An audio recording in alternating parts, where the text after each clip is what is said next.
నా ప్రియా దేవుని సంఘమా, లూకాసు వార్త 23వ అధ్యాయము 34వ వచనము. యేసు, తండ్రి, వీరేమి చేయుచున్నారో వీరు ఎరుగరు గనుక వీరిని క్షమించుమని చెప్పాను. ఈ మాటతో ప్రభు శిలువ మీద 7 మాటలు పలకడం ప్రారంభం. యేసు ఆయన మధ్యరాత్రి వేళ గెత్సెమనే తోటలో బంధింపబడ్డారు. గెత్సెమనే తోటలో సుమారు 12 గంటల సమయంలో చెరపట్టబడి ఆయన మొదటిగా అన్నా ఇంటికి కొనిపోబడ్డారు. అన్నా ఇంటి వద్ద సుమారు 1 గంట గడిపాక, అక్కడ ఒక న్యాయ విచారణ జరిగాక 1 గంట ప్రాంతంలో ఆయనను కైపా ఇంటికి పట్టుకుపోయారు. కైపా ఇంటిలో న్యాయ విచారణ జరిగింది. అక్కడ కూడా 1 గంట పాటు న్యాయ విచారణ జరిగాక అర్ధరాత్రి వేళ ఆ 2 గంటకు 2 గంటల సమయంలో మహాసభ వారు సుమారు యూదుల న్యాయస్థానమైన అత్యున్నత న్యాయస్థానమైన 70 మంది పెద్దలతో కూడిన మహాసభ ఎదుటకి ప్రభువును 2వ గంట నుండి 3వ గంట వరకు ప్రభువును నిలబెట్టారు. 3వ గంటకు వారు తేల్చినదేమనగా ఇతడు మరణశిక్షకు పాత్రుడని చెప్పి పిలాతు నొద్దకు ఆయనను పట్టుకుపోయారు. అక్కడ కూడా సుమారు 3 నుండి 4 గంట సేపు పిలాతు వద్ద విచారణ జరగగా, పిలాతు కనుగొనిన దానిని బట్టి ఇతడు గలిలీయులు అని తెలుసుకుని అతని హేరోదు నొద్దకు పంపాడు. ఉదయం 4 గంటల సమయంలో హేరోదు నొద్దకు పంపిన తర్వాత హేరోదు కూడా ప్రభువును విచారించాడు. అక్కడ కూడా సుమారు 1 గంట పాటు విచారణ జరిగింది. అప్పుడు హేరోదు కూడా ప్రభువునందు ఏ దోషము కానరాక 5వ గంటకు ప్రభువును మరలా పిలాతు దగ్గరకు పంపడం జరిగింది. అప్పుడు యోహాను సువార్త 19వ అధ్యాయం 14వ వచనంలో ఉదయము 6 గంటలాయను అని చెప్పబడుచున్నది.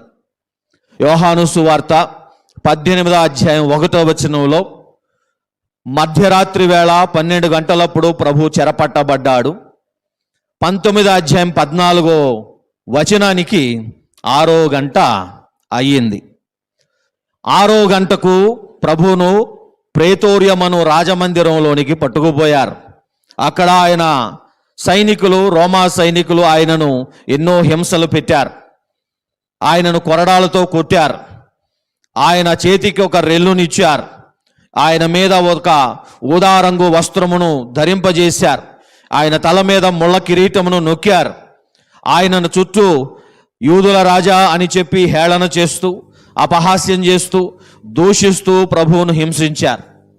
అలా చేసిన తర్వాత 6వ గంట నుండి ఉదయం 7వ గంట వరకు ప్రభు ఇట్టి హింసలు పడిన తర్వాత 7వ గంట నుండి ఆయన 8వ గంట వరకు ఆయన శిలువ యాత్రను చేశారు.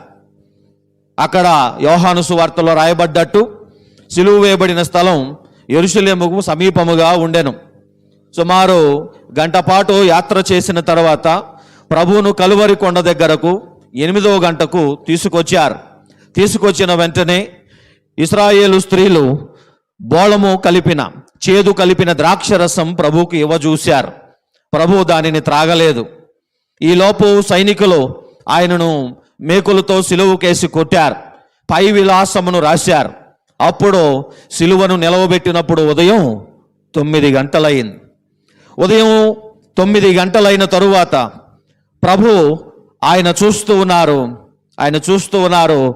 తన వస్త్రముల కొరకు వారు చీటీలు వేసుకుంటూ ఉన్నారు. తన వస్త్రములు పంచుకుంటూ ఉన్నారు. ఇవన్నీ చూస్తూ ఉండగా ప్రభు నోట నుండి వచ్చిన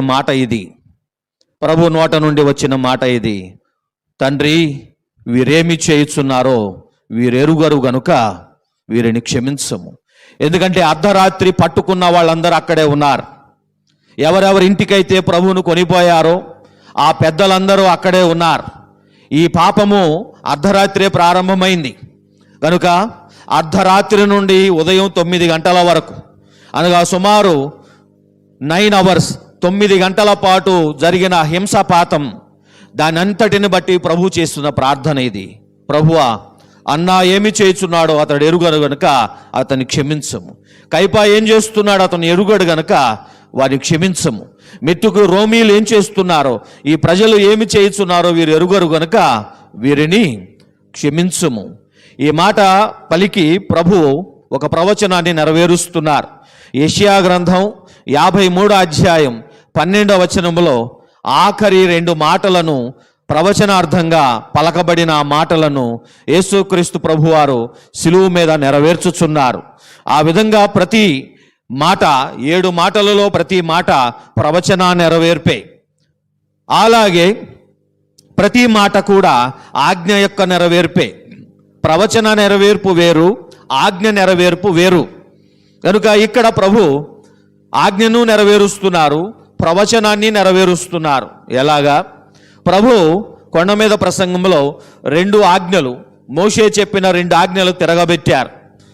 ఆ మత్తయి సువార్త 5వ అధ్యాయం 38వ వచనంలో ప్రభు అన్నట్టు కంటికి కన్ను, పంటికి పన్ను, దెబ్బకు దెబ్బ, వాతకి వాత, కాలికి కాలు, చేతికి చెయ్య, ప్రాణానికి ప్రాణమైతే ప్రభు అన్నారు కీడుకి ప్రతి కీడు ఎవనికిని చేయవద్దు. కంటికి కన్ను, కీడుకి ప్రతి కీడు ఎవరికి నువ్వు చెయ్యొద్దు. మరేమి చెయ్యాలి ప్రభువా అంటే అంటారు, నిన్ను హింసించు వారి కొరకు ప్రార్థించము, నిన్ను హింసించు వారి కొరకు ప్రార్థించము.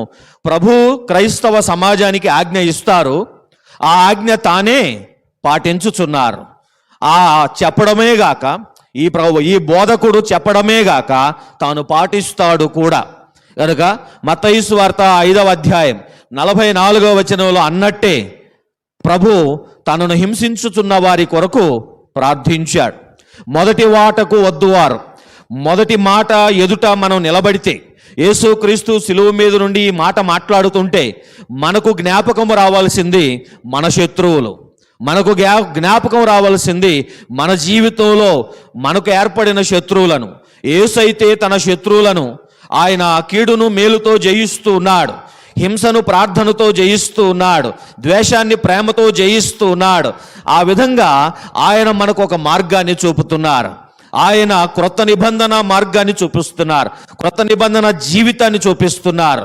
ఆయన ఏమంటున్నారంటే, మోషే అలా చెప్పాడు, కీడుకు ప్రతి కీడు చేయమన్నాడు, పొరుగును మాత్రమే ప్రేమించమన్నాడు, శత్రువును ద్వేషించమని చెప్పాడు. కనుక లేవియాకాండం 19వ అధ్యాయం 18వ వచనంలో మోషే మీకు అలా చెప్పాడు.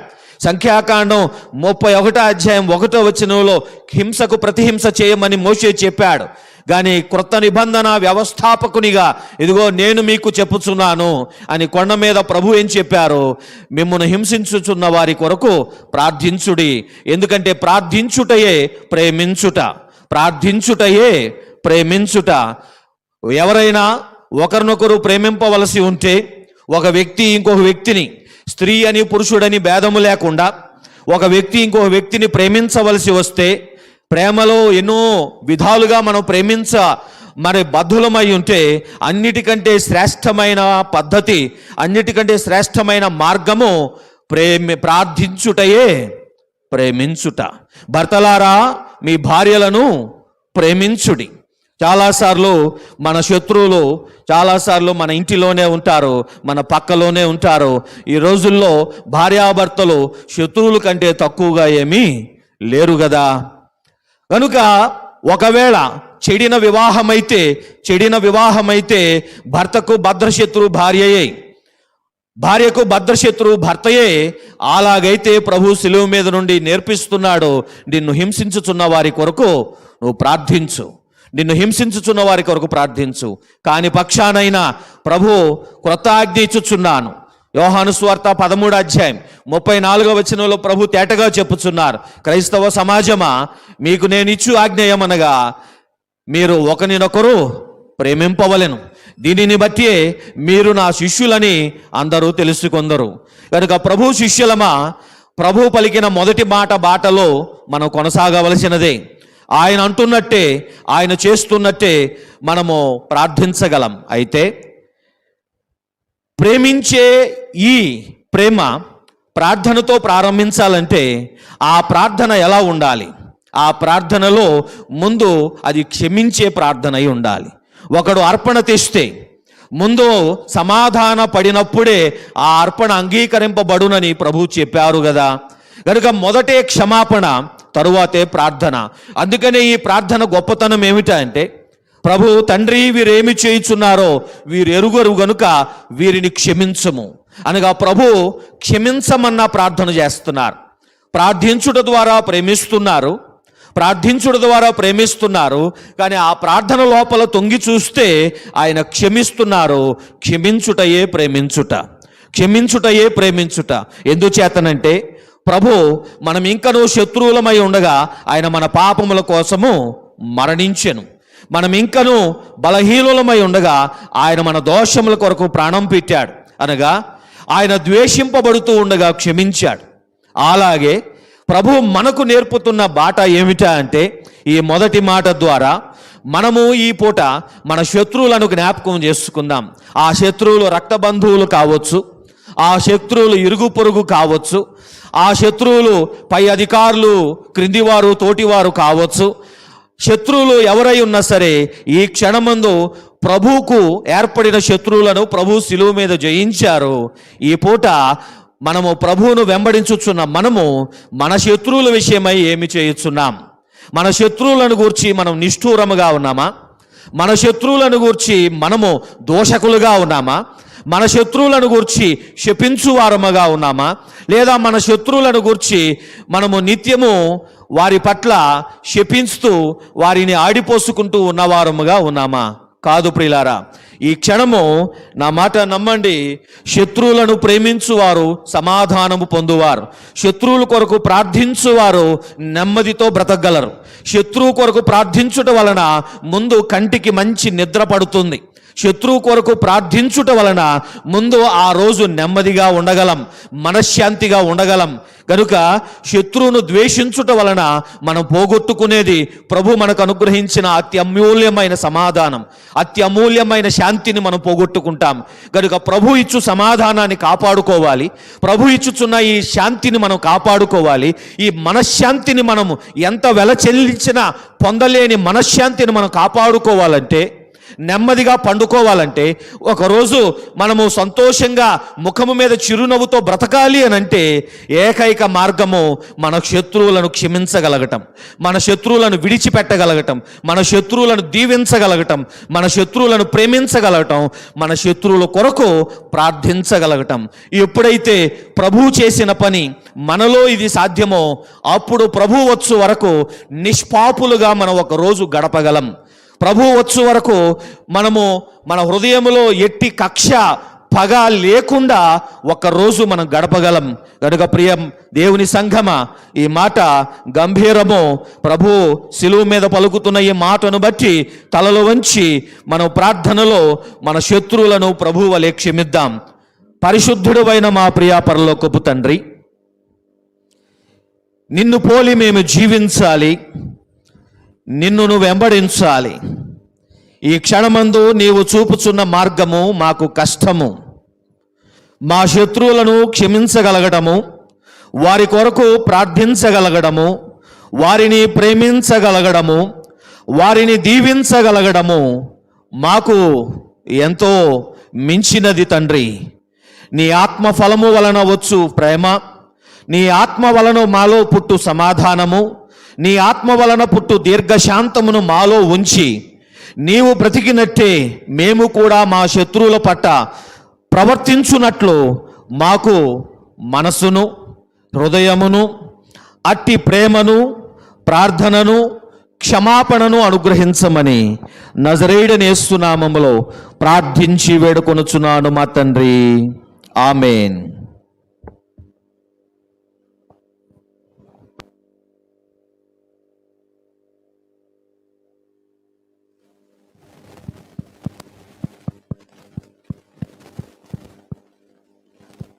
నూట 96 పాట లేచి నిలబడి 2వ చరణాన్ని పాడుకుందాం.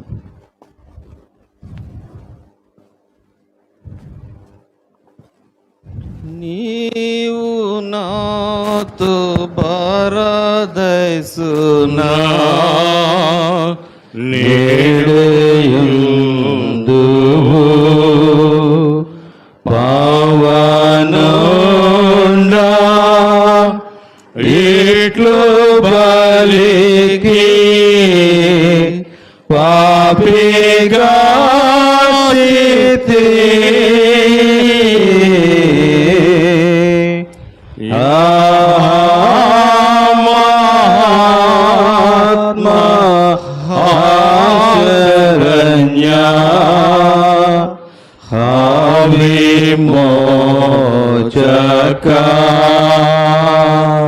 దయచేసి కూర్చోండి.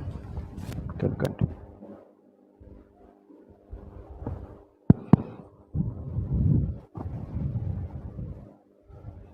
యేసు శిలువ మీద పలికిన రెండవ మాట లూకాసు వార్త 23వ అధ్యాయము 43వ వచనము.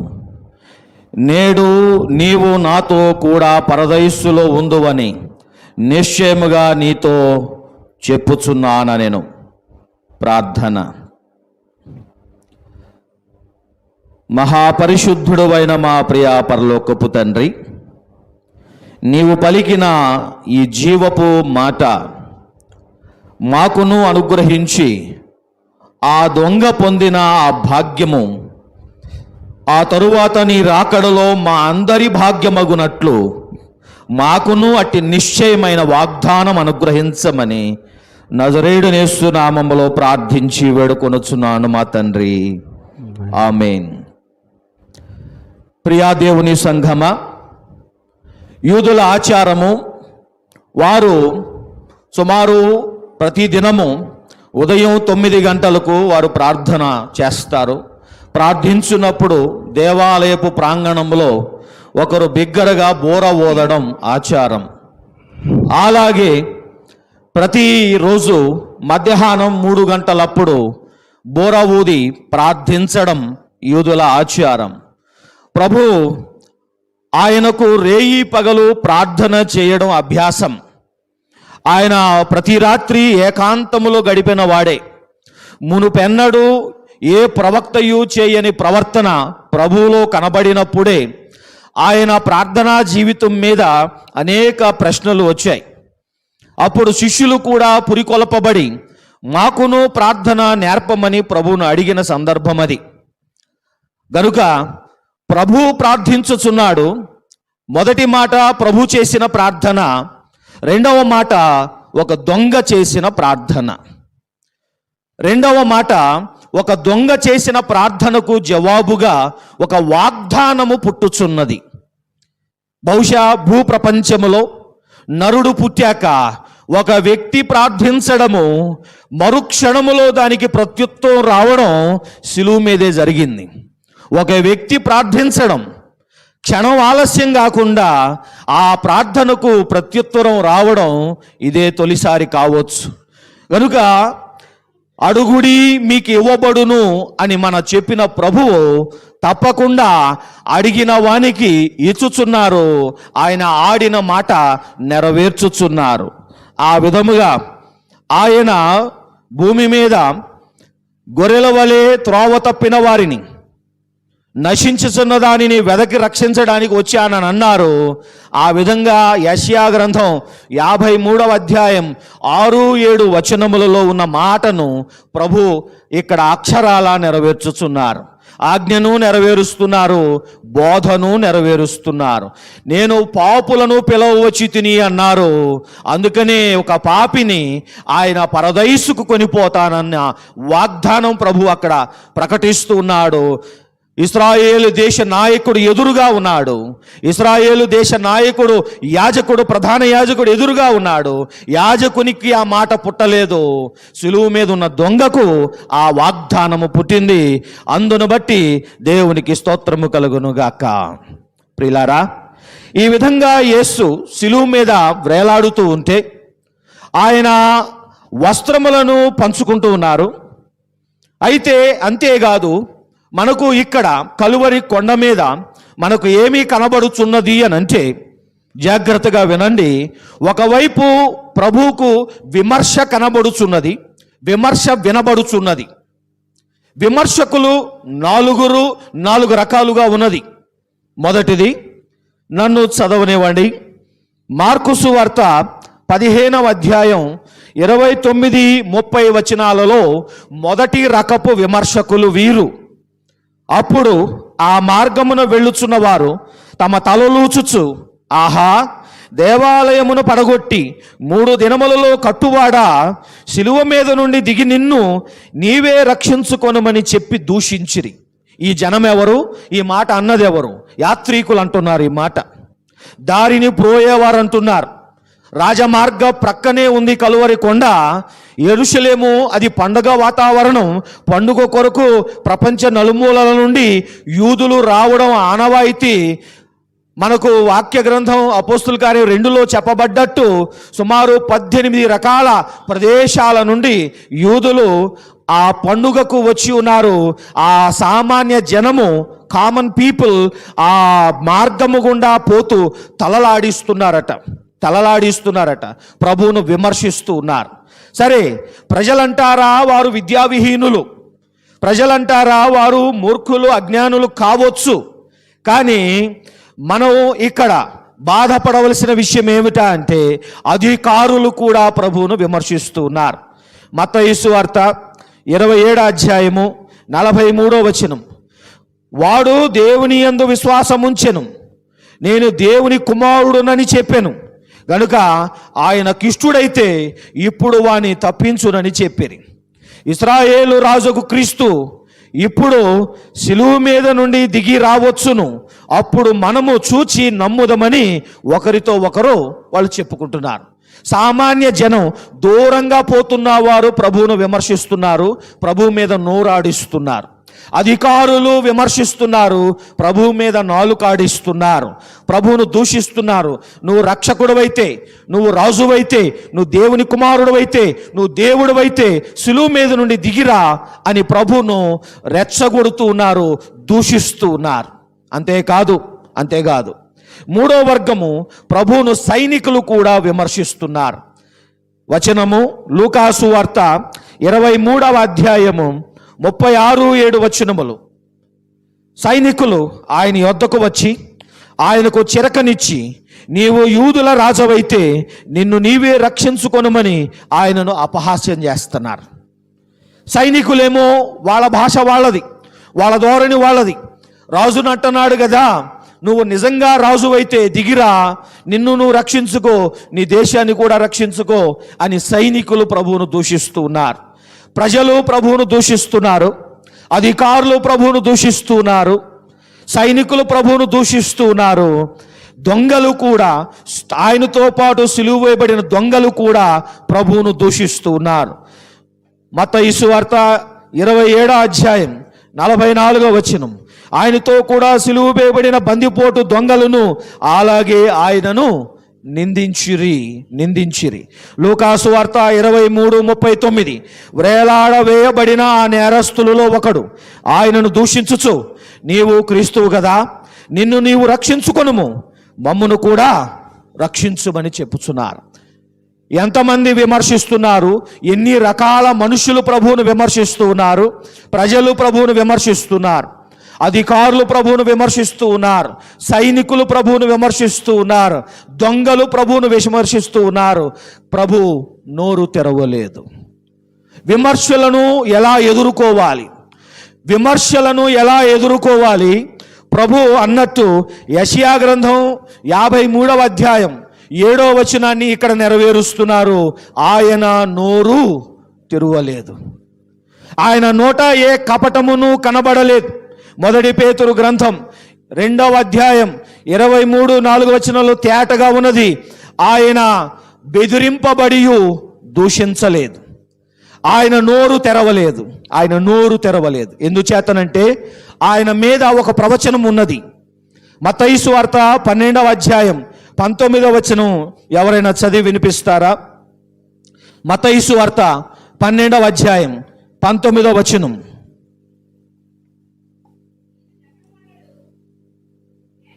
ఈయన జగడమాడడు, కేకలు వేయడు, వీధులలో ఈయన శబ్దము ఎవనికి వినబడదు. మొదటి రాకడ జగడమాడడానికి రాలేదు. మొదటి రాకడ వివాదము పెట్టుకోవడానికి రాలేదు. మొదటి రాకడ తప్పిపోయిన దాన్ని వెదకి రక్షించడానికి వచ్చాడు. ఆయన జగడమాడడు, ఆయన అరువడు, ఆయన కేకలు వేయుడు, ఆయన నలిగిన రెల్లును విరవడు, మకమకలాడుతున్న జనుపనార ఒత్తిని ఆర్పడు, ఆయన విమర్శలకు నోరు తెరవడు. విమర్శలకు నోరు తెరవడు, వాదానికి ప్రతివాదము చేయుడు. ఆయన వెదుకుతున్నది విమర్శ కాదు, ఆయన వెదుకుతున్నది విశ్వాసము. ఆయన కోరుకుంటున్నది విమర్శ కాదు, ఆయన కోరుకుంటున్నది, ఆయన ఎదురు చూచుచున్నది విశ్వాసము.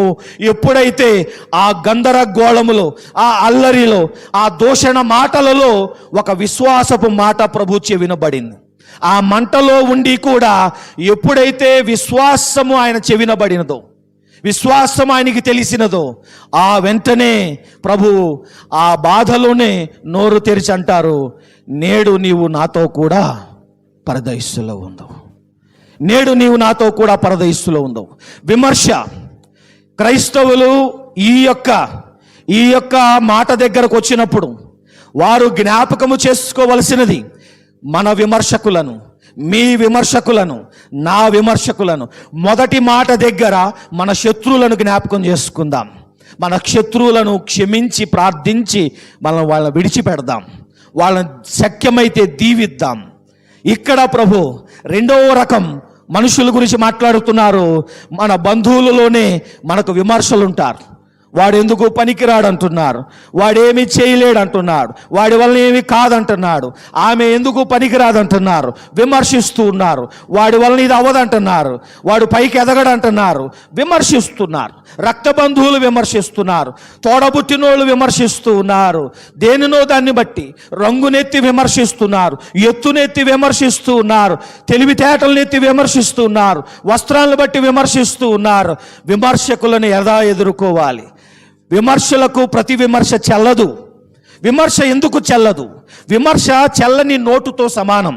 ఎలాగంటే ఇది చూడండి, ఇప్పుడు ఫ్యాను పనిచేయడం లేదు, దాని కింద కూర్చుని దాన్ని విమర్శించాం. ఒక నలుగురు కూర్చుని దాన్ని విమర్శించారు. విమర్శించిన తరువాత వాళ్ళకి అలసట వచ్చింది. విమర్శిస్తే మరి అలసటే వస్తుంది కదా, అలిసిపోయారు. ఇక ఆఖరిలో విమర్శలు ముగించేటప్పుడు ఆ నలుగురు కలిసి యేసు నామములో విమర్శించుచున్నాము తండ్రి అని అనగలరా? ఎందుకంటే విమర్శ యేసు నామములో చేయలేనిది, చేయకూడనిది. మనము ఏదైనా జరిగితే విమర్శిస్తే ఆ విమర్శ చల్లని నోటు, దానివల్ల ఏమీ ఒరగదు, దానివల్ల ఆ ఫ్యాను బాగుపడదు, రోడ్డు బాగాలేదు, పోలు బాగాలేదు, లైటులు లేవు, అన్నం సరిగ్గా లేదు, లేదా సరిగ్గా పెట్టలేదు, చూసుకోలేదు. విమర్శించుట వలన ఏమీ సాధించలేము, విశ్వసించుట వలన సమస్తము సాధించగలము. ఎందుచేతనంటే విశ్వాసం వలన పుట్టు ప్రార్థన యేసు నామములో చేయొచ్చు. ప్రభువా, ఈ ఫ్యాన్ చెడిపోయింది, దీన్ని బాగు చేయండి అయ్యా, ఈ కార్యక్రమంలో ఇలా జరిగింది, ఇంక మీదట ఎప్పుడు ఇలా జరగకుండా చూడండి. విమర్శ ప్రభునామంలో చేయలేము, కానీ ప్రార్థన ప్రభునామంలో చేయగలము. సిలువ మీద దొంగ విశ్వాసయుక్తమైన ప్రార్థన ప్రభువుకు చేశాడు. విమర్శించుట వలన ఏమీ సాధించలేం, ఆడిపోసుకోవటం వల్ల ఏమీ సాధించలేం, ఒకరి గురించి కూర్చుని 4 మాటలు చెప్పుకోవటం వల్ల ఆ మాటల వలన ఏమీ సాధించలేం. కానీ ఆ మనిషి కొరకు ప్రార్థించుట వలన సమస్తము సాధ్యం. ఒక మనిషిలో లోటు కనపడింది, ఆ మనిషికి తెలివి తక్కువగా ఉంది. మీరు విమర్శించారు, ఏమిటి మనిషి అండి, తెలివి తక్కువ వాడు, బుద్ధి లేదు, జ్ఞానం లేదు, ఆమెను అనగలమా?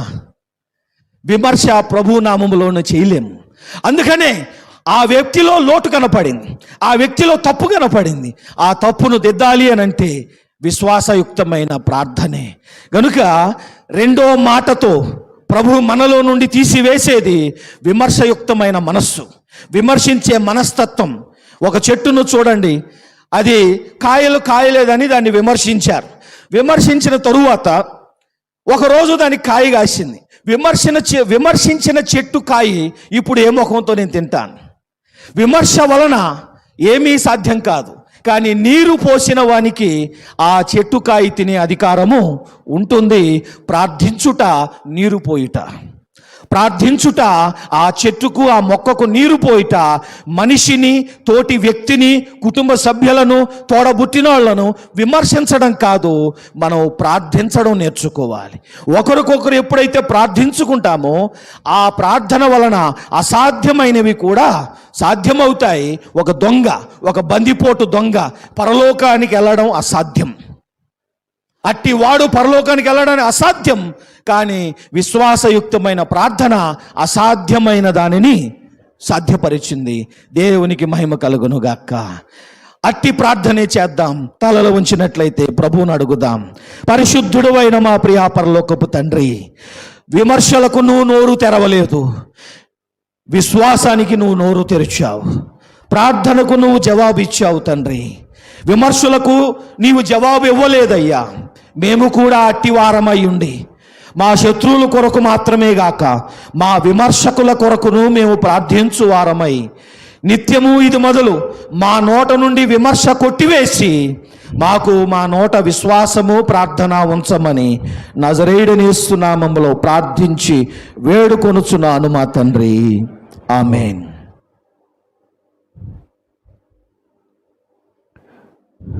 దేవునికి స్తోత్రం కలుగునుగాక. బ్రహ్మరాణి జననీయంచు గర్తనుడి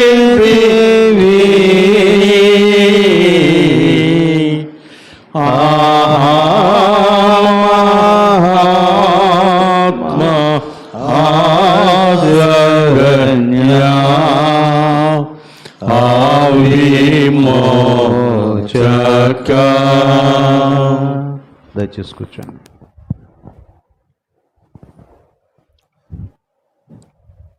ప్రభు శిలువ మీద పలికిన 3వ మాటకు మిమ్మల్ని అందరినీ ఆహ్వానించుచున్నాను. యోహాను సువార్త 19వ అధ్యాయము 25 నుండి 27 వచనాల వరకు లేఖనము. ఆయన తల్లియు ఆయన తల్లి సహోదరియు క్లోప భార్య అయిన మరియయు మగ్దలేనే మరియయు యేసు శిలువ యొద్ద నిలుచుండిరి. యేసు తన తల్లియు తాను ప్రేమించిన శిష్యుడును దగ్గర నిలుచుండుట చూచి, అమ్మా, ఇదిగో నీ కుమారుడు అని తన తల్లితో చెప్పాను. తరువాత శిష్యుని చూచి, ఇదిగో నీ తల్లి అని చెప్పాను. ఆ గడియ నుండి ఆ శిష్యుడు ఆమెను తన ఇంట చేర్చుకొనెను. ప్రార్థన. ప్రేమగల మా తండ్రి, నీ వారిని నీవు అంతము వరకు ప్రేమించావు. ఈ యొక్క ప్రేమ పలుకును మేము ధ్యానించుచుండగా ప్రతి కుటుంబంలో నీవు అనుగ్రహించుచున్న ఈ ప్రేమను మా హృదయాలలో స్థాపించమని నజరేయుడైన యేసు నామములో ప్రార్థించి వేడుకొనుచున్నాను మా తండ్రి. ఆమేన్. యేసు 3వ మాట పలికి 5వ ఆజ్ఞను నెరవేర్చుచున్నారు.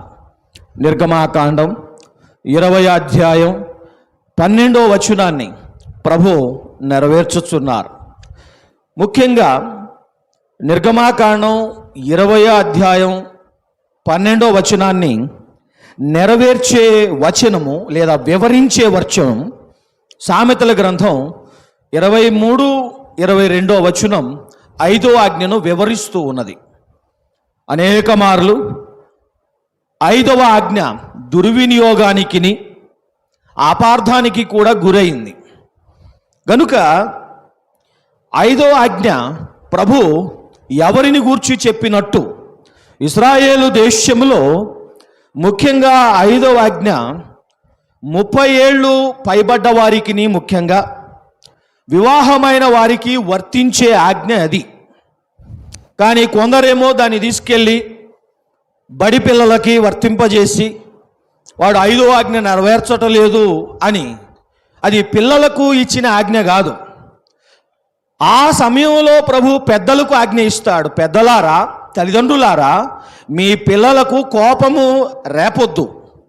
మీ పిల్లలను మీరు పెద్దవాళ్ళు, వాళ్ళు చిన్నవాళ్ళు, మీరు బలవంతులు, వారు బలహీనులు, మీరు ధనవంతులు, వారు దరిద్రులు కనుక మీ బలము బలగాన్ని బట్టి మీ పిల్లలను హింసించవద్దు, వాళ్ళని అణచవద్దు, వాళ్ళ అన్యాయం చేయొద్దని పెద్దలకు చెబుతాడు అప్పుడు ఆ మాట. కానీ ఈ పిల్లలు ఎప్పుడైతే పెద్దోళ్ళు అవుతారో, ముఖ్యంగా వివాహితులు అవుతారో, ఆ వివాహితులకి ఇచ్చే ఆజ్ఞే, ఇదిగో నీకు ఇప్పుడు పెద్దోడు అయ్యావు, నీకు ఇప్పుడు పెళ్ళి అయ్యింది కనుక నువ్వు నీ తల్లిని నీ తండ్రిని మరవద్దు. నీ తల్లిని నీ తండ్రిని నీవు సన్మానించాలి. నీ తల్లి ముదిమిలో నీవు ఆమెను నిర్లక్ష్యము చేయకూడదు. ముఖ్యంగా ఇశ్రాయేలు దేశంలో ఆ రోజుల్లో అనేక ఆజ్ఞలు దురాచారానికి గురవుతూ ఉన్నాయి. ముఖ్యంగా మత్తయి సువార్త 15వ అధ్యాయం మొదటి 11 వచనాలను బట్టి కానీ, ఒకవేళ మార్కు సువార్తలో కూడా 7వ అధ్యాయం మొదటి 13 వచనాల్లో ప్రభు ఒక మాట వినియోగిస్తారు, కొర్బాను అని. కొర్బాను అనగానే ఏమంటే, ఆ రోజుల్లో పెద్దవాడికి రెట్టింపు వాటా వచ్చేది కదా. ఆస్తి పంచినప్పుడు పెద్దవానికి తండ్రి వాటా కూడా చెందేది. ఎందుకలాగా? తండ్రి వయసు ఉన్నప్పుడు వ్యవసాయం చేశాడు, ఇప్పుడు వయసు మళ్ళాడు, వ్యవసాయం చేయలేడు కనుక తండ్రి పొలాన్ని కూడా పండించే బాధ్యత పెద్దవానిది. తండ్రి పొలాన్ని కూడా పండించి ఆ యొక్క పంటను మరి కోతకాలం వచ్చినప్పుడు, పంట ఇంటికి వచ్చేటప్పుడు ఆ పొలము పంట తండ్రి ఇంటికి తోలాలి, తండ్రి ఇంటికి ఆ బస్తాలు దించాలి. అలాంటి ఆచారం ఉంటే ఒకరోజు ఇలా జరిగినట్టు, మరి కోతకాలం అయింది, ఎడ్ల బళ్ళలో మరి బస్తాలు దించుతూ ఉన్నారు. పెద్ద ఆయన అన్నాడు, ఏమమ్మా మరి మన ఇంట్లో బియ్యం అయిపోయినాయి కదా, మరి పెద్దోడేమో మరి ఇంటికి మరి తోలుకుంటున్నాడు, మన ఇంటికి ఏంటి ఒక బస్తా కూడా తీసుకురాలేదు, వెళ్ళి పెద్దోడిని అడిగిరా, మరి మన వాటా బియ్యం మన పొలం బియ్యం రావాలి కదా అని అడగడానికి ఈవిడ్ని పంపించాడు. ఈవిడే వస్తే పెద్ద ఆయన అన్నాడు, మమ్మీ బాగున్నావా, కూర్చో అన్నాడు. మరి ఏంటి ఇలా వచ్చావంటే, మమ్మీ అడగలేక మరి ఎరా మరి ఇన్ని బస్తాలు దించుకుంటున్నావు, మరి మా బియ్యం అయిపోయినాయి కదా, మాకు నువ్వు దించచ్చు కదా అని అమ్మ అడుగుతోంది. అమ్మ అడిగితే అంటున్నాడంట, ఎక్కడ మమ్మీ, కుర్బాన్ అంటున్నాడంట. కుర్బాన్ ఏంటిరా అన్నాడు. అయ్యగారు అలాగే చెప్పాడు, పరిచయ అయ్యగారు అలాగే చెప్పాడు, శాస్త్రులు కూడా అలాగే చెప్పారు. కుర్బాన్ అంటే ఏమిటంటే, నీదేదో అది నేను దేవునికి ఇచ్చాను, నీకు రావాల్సిన బస్తాలు నేను దేవునికి తోలేశాను, నీ ఇంటికి తోలాల్సిన బస్తాలు దేవాలయానికి తోలాను అంటున్నాడు. అదేంట్రా మరి మేమేం తింటాము అని అంటే, మరి అయ్యగారు అట్టగే చెప్పాడు మమ్మీ, సరే కావాలంటే అయ్యగారిని అడుగుదామంటే మరి అయ్యగారి దగ్గరికి వెళ్ళాడు. అయ్యగారి దగ్గరికి వెళ్తే శాస్త్రులు పరిచయులు శాస్త్రం తిరిగేసి, ఏమ్మా ఇటు వచ్చారు అని అంటే, అయ్యా ఈడేదో కొత్త భాష మాట్లాడుతున్నాడు, కుర్బాన్ అంటున్నాడు, ఏంటి అసలు సంగతి ఏంటంటే, మరి సంవత్సరం పండింది పంట మా ఇంటికి తోలలేదు, మరి మేము ఎట్లా బ్రతకాలి, అడుగుతుంటే వీడు కుర్బాన్ అంటున్నాడు అని చెబితే అంటాడు, ఏమయ్యా ఏంటి అలా చేసావు అని అంటే, అలా కాదయ్యా మరి దేవునికి ఇచ్చాను కదా అంటాడు. అప్పుడు అయ్యగారు అంటాడంట, ఆ రోజుల్లో, ఏమమ్మా దేవుడికి ఇచ్చిన దాన్ని మళ్ళీ అడుగుతావా, నువ్వు నీకంత ధైర్యం, నువ్వు దేవుని దూషిస్తావా నువ్వు అని చెప్పి కసిరి పంపించేసేవాళ్ళంట. అలాగా తల్లి ముదిమేయందు, తండ్రి యొక్క వృద్ధాప్యమందు అనేక మంది కుమారులు ఆ రోజుల్లో తల్లిదండ్రులను నిర్లక్ష్యము చేస్తున్న దినాలవి. అటువంటి ఆచారాలు దురాచారాల మధ్యన యేసు ప్రభు భిన్నంగా మనకు 3వ మాట పలుకుతూ ఉన్నారు. 3వ మాట భావం ఎక్కడున్నది? 3వ మాట భావం యోహాను సువార్త 19వ అధ్యాయం 27వ వచనంలో దాగి ఉన్నది. తల్లితో ఏమన్నాడు? ఇదిగో నీ కుమారుడు అన్నాడు. శిష్యుడితో ఏమన్నాడు? ఇదిగో నీ తల్లి అన్నాడు. ఆ మాట అర్థం ఏంటి? ఆ మాట అర్థం ఏంటి అని అంటే, శిష్యుడికి అర్థమైంది చాలు. శిష్యుడికి అర్థమైంది, ఏం చేయాలో తెలుసుకున్నాడు. ఏమని రాస్తుంది? ఆ గడియ నుండి ఆ శిష్యుడు ఆమెను తన ఇంట చేర్చుకోనేను. ఆయన ఆ క్షణంలోనే శిష్యుడికి అర్థమైపోయింది, అమ్మని చూసుకోమంటున్నాడు నన్ను. ఆ అమ్మని నా అమ్మగా చూసుకోమంటున్నాడు నన్ను. నాకు అర్థమైపోయింది, యోహానుకు అర్థమైపోయింది.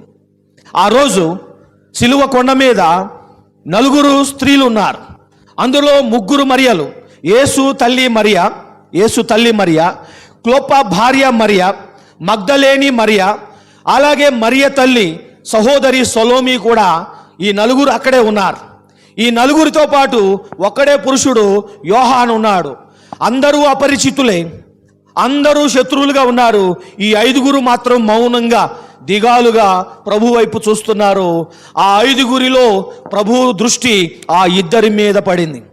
తల్లిని చూశాడు. అమ్మా, ఇదిగో నీ కుమారుడు, ఇక మీదట ఇదిగో నీకు అన్యాయం చేయను, నిన్ను చేర్చుకోవడానికి నమ్మకమైన ప్రియమైన నా రొమ్మును ఆనుకున్న శిష్యుడు ఇతనికి నేను అప్పగజెప్పుచున్నాను అని చెబుతారు ప్రభు.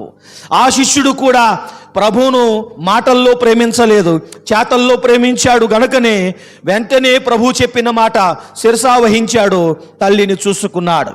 కానీ ఈ రోజుల్లో అలాంటి పరిస్థితులు లేవు. మొదటి మాటకు మనకు మన శత్రువులు జ్ఞాపకం రావాలి. రెండవ మాటకు మన విమర్శకులు మనకు జ్ఞాపకము రావాలి. మూడవ మాటకు మన తల్లిదండ్రులు మనకు జ్ఞాపకానికి రావాలి. మూడవ మాటలో ప్రభు ఆయన దృష్టి తల్లిదండ్రుల మీదకి సారించాడు, తల్లి మీదకి సాధించాడు.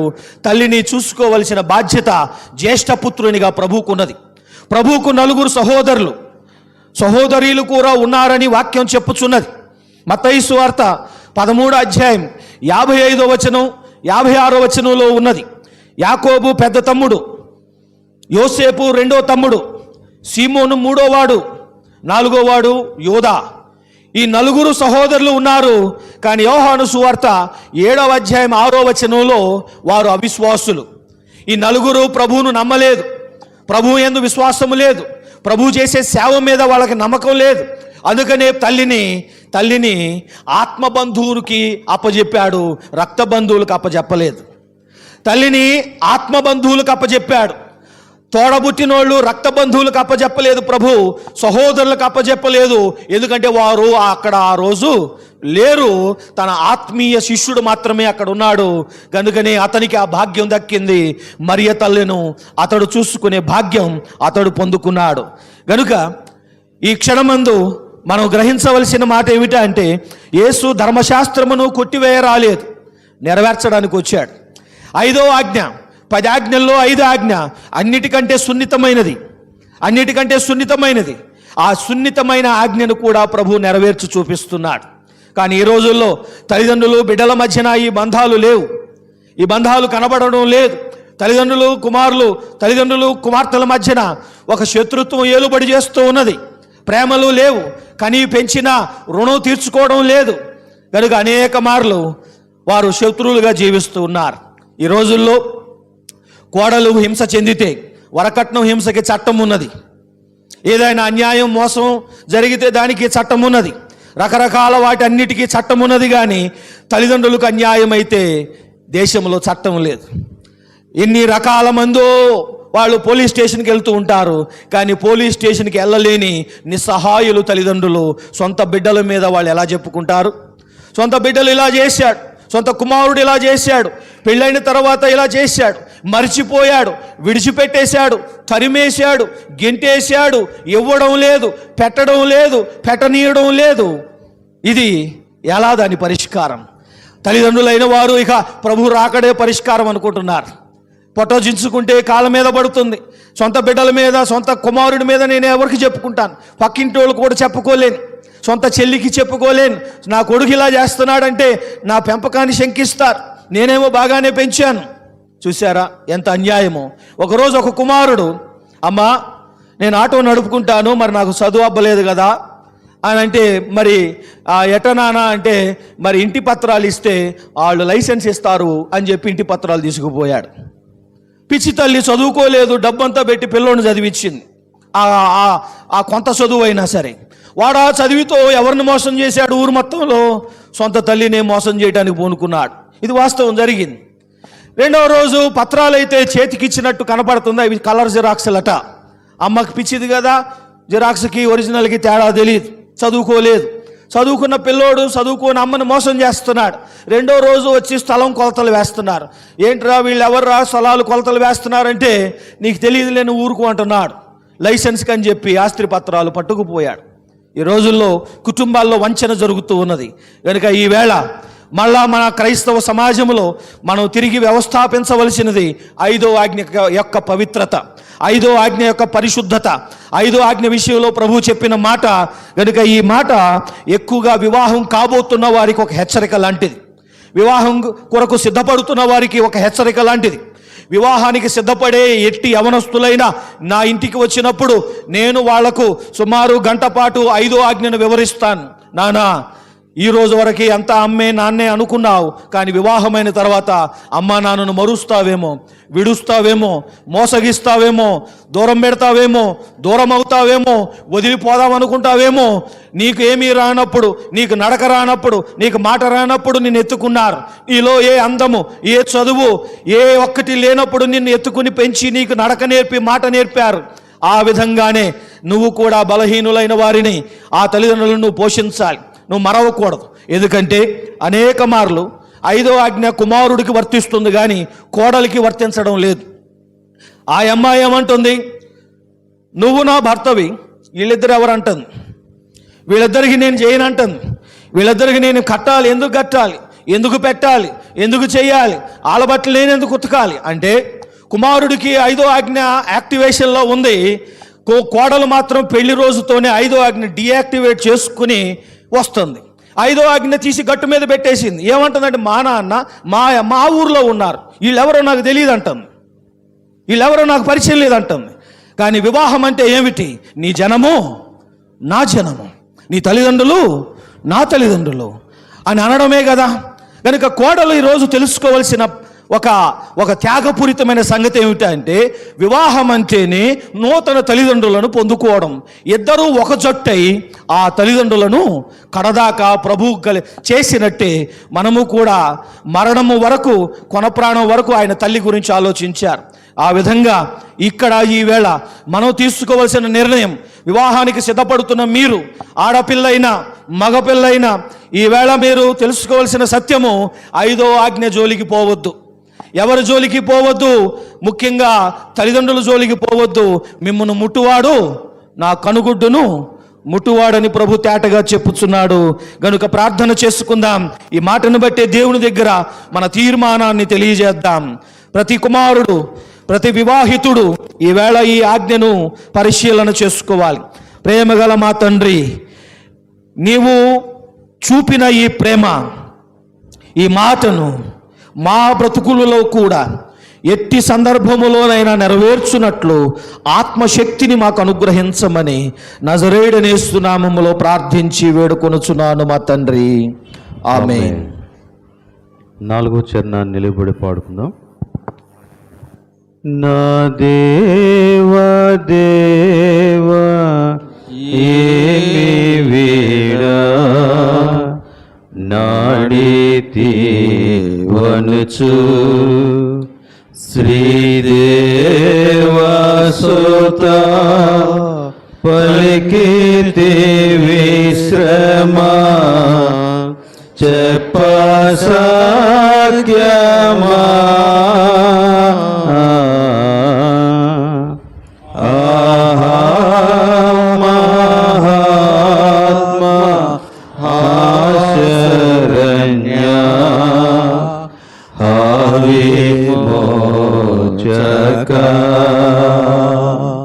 దయచేసి కూర్చోండి. యేసు శిలువ మీద పలికిన 4వ మాటకు మిమ్మలను ప్రేమపూర్వకంగా ఆహ్వానించుచున్నాను.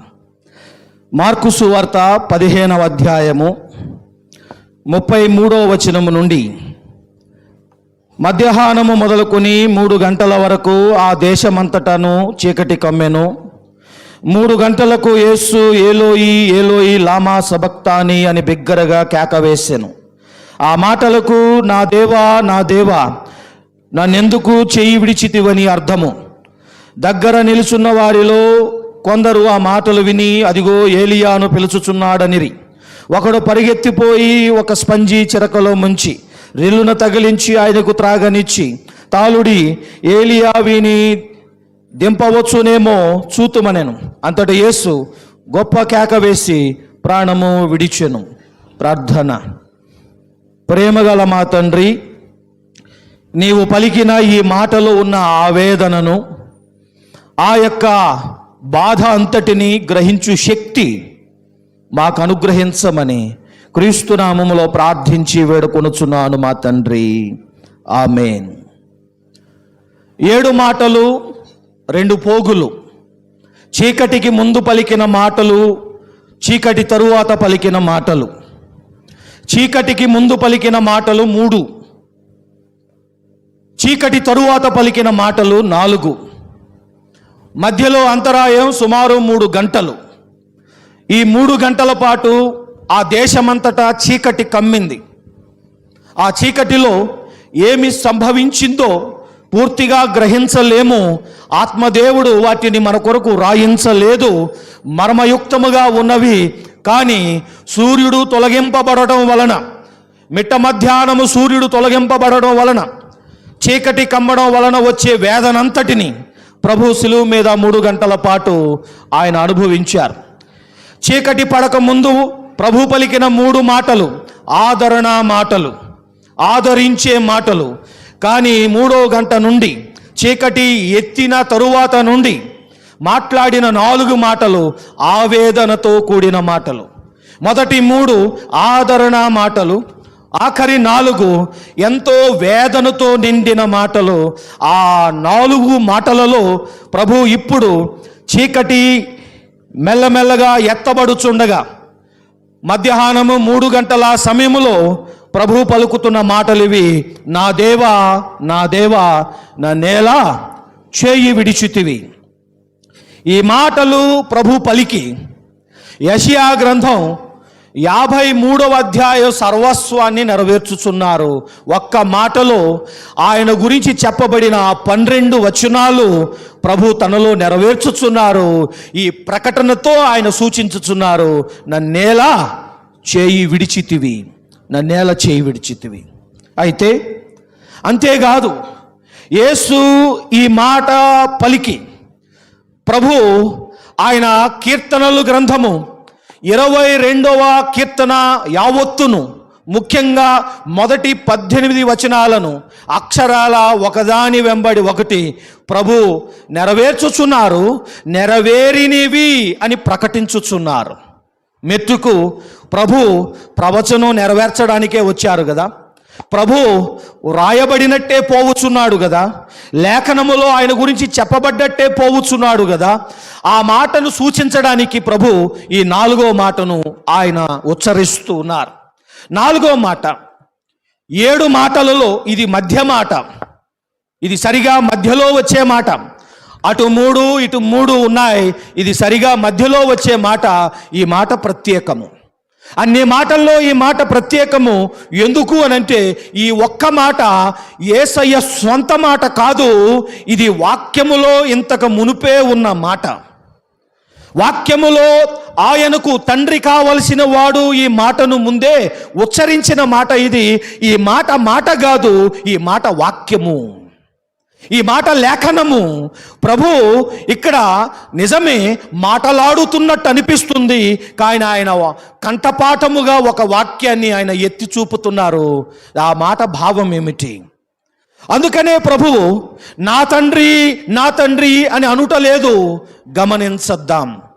ఆయన నా తండ్రి, నా తండ్రి అనుటలేదు.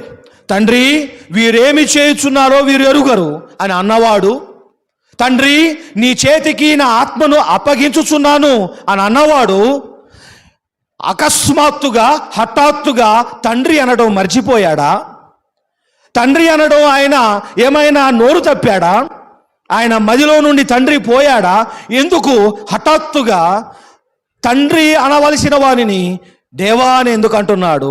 దీని అర్థము ఆయన ఈ మాట దేవునితో అనగా తండ్రితో మాట్లాడటం లేదు. తండ్రికి ఈ మాట చెప్పడం లేదు.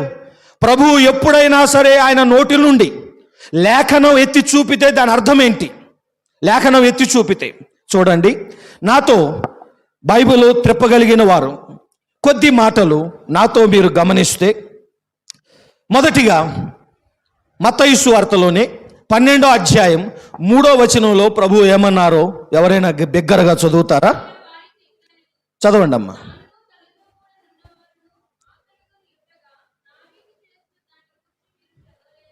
చదవలేదా? మీరు ఈరోజు సర్వే చేయాల్సిన మాట, ఈ పరిగిలా ఏరుకోవలసిన మాట, రూతమ్మలా ఏరుకోవలసిన మాట చదవలేదా? చదవలేదా? యేసయ్య ఇశ్రాయేలు ప్రజలను ఎన్నిసార్లు ఈ మాట అడిగారు? చదవలేదా? ఎందుకు చదవలేదు? నేను వచ్చిన నాటికి చదివి ఉంటే అర్థమయ్యేది కదా. ఎందుకు నా శిష్యులు వెన్నులు త్రుంచారో మీకు ఈరోజు అర్థం కావడం లేదు. ఎందుకు ఇది జరుగుతుందో మీ కండ్లు మూయబడ్డాయి. ఎందుకంటే అది చదవలేదు మీరు. 5వ వచనం,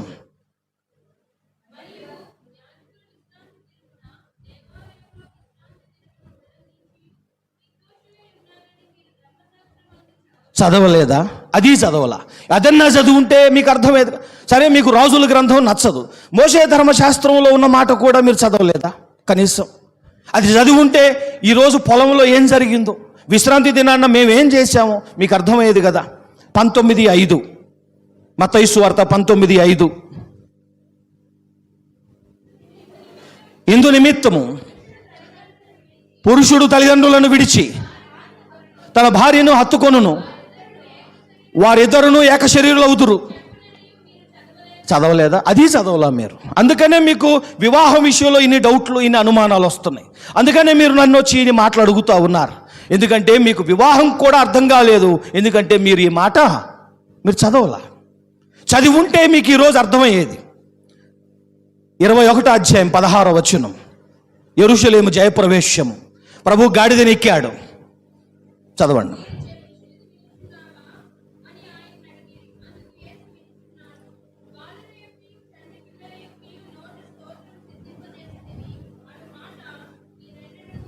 చదవలేదా?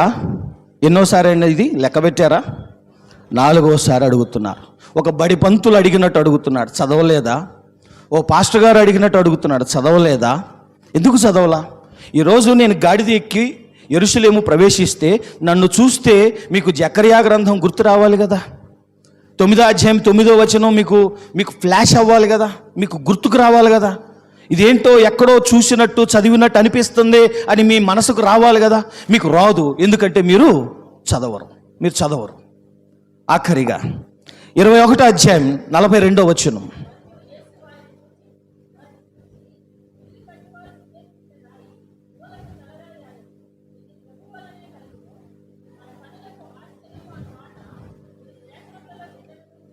ఎన్నడూను చదవలేదా? ఈ మాటన్నా చదివి ఉంటే ఈ ఉపమానం వినడం వలన మీకు కోపం వచ్చేది కాదుగా. ఈ ఉపమానం చెప్పిన వెంటనే మీకు కోపం ఎందుకు వచ్చింది? ఎందుకంటే మీలో కోపం ఎందుకు ఉందంటే మీలో వాక్యము లేదు, మీరు చదవలా. చదివి ఉంటే నిషేధింపబడిన రాయి మూలకు తలరాయి అయిందని మీకు తెలిసేది కదా. మీకు అర్థం కాదు, ఎందుకంటే మీరు చదవరు. 22వ అధ్యాయం 31-2 వచనాలు, 6వసారి ప్రభు అంటున్న మాట మీరు చదవలేదా? చదవండి.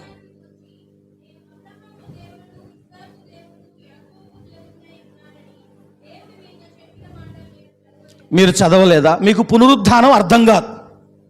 పునరుద్ధానమందు ఎవరికి భార్య అని నన్ను అడగటానికి పెద్ద ఛార్జీలు పెట్టుకుని ఇంత దూరం వచ్చారు. మీరు ఇంటిలో ఉన్న గ్రంథమే చదివి ఉండుంటే ఇంత ఖర్చులు, ఇంత సమయం మీకు వృధా అయ్యేది కాదు కదా. ఈ ప్రశ్నే మీకు పుట్టేది కాదు కదా. మీకు పునరుద్ధానం అర్థం కాదు. ఎందుకు అని అంటే మీరు చదవలా. ప్రభు ఎప్పుడైనా ఆయన జీవిత కాలంలో పాత నిబంధన గ్రంథములో నుండి ఒక వచనం గనక నోట్లో నుండి పలికితే దాని అర్థం ఏంటి? మత్తయి సువార్త 9:13, మత్తయి సువార్త 9:13, ప్రభు నోట్లో నుండి గనక లేఖనం వస్తే, ఆయన లేఖనం చెబితే దాని అర్థం ఏంటి?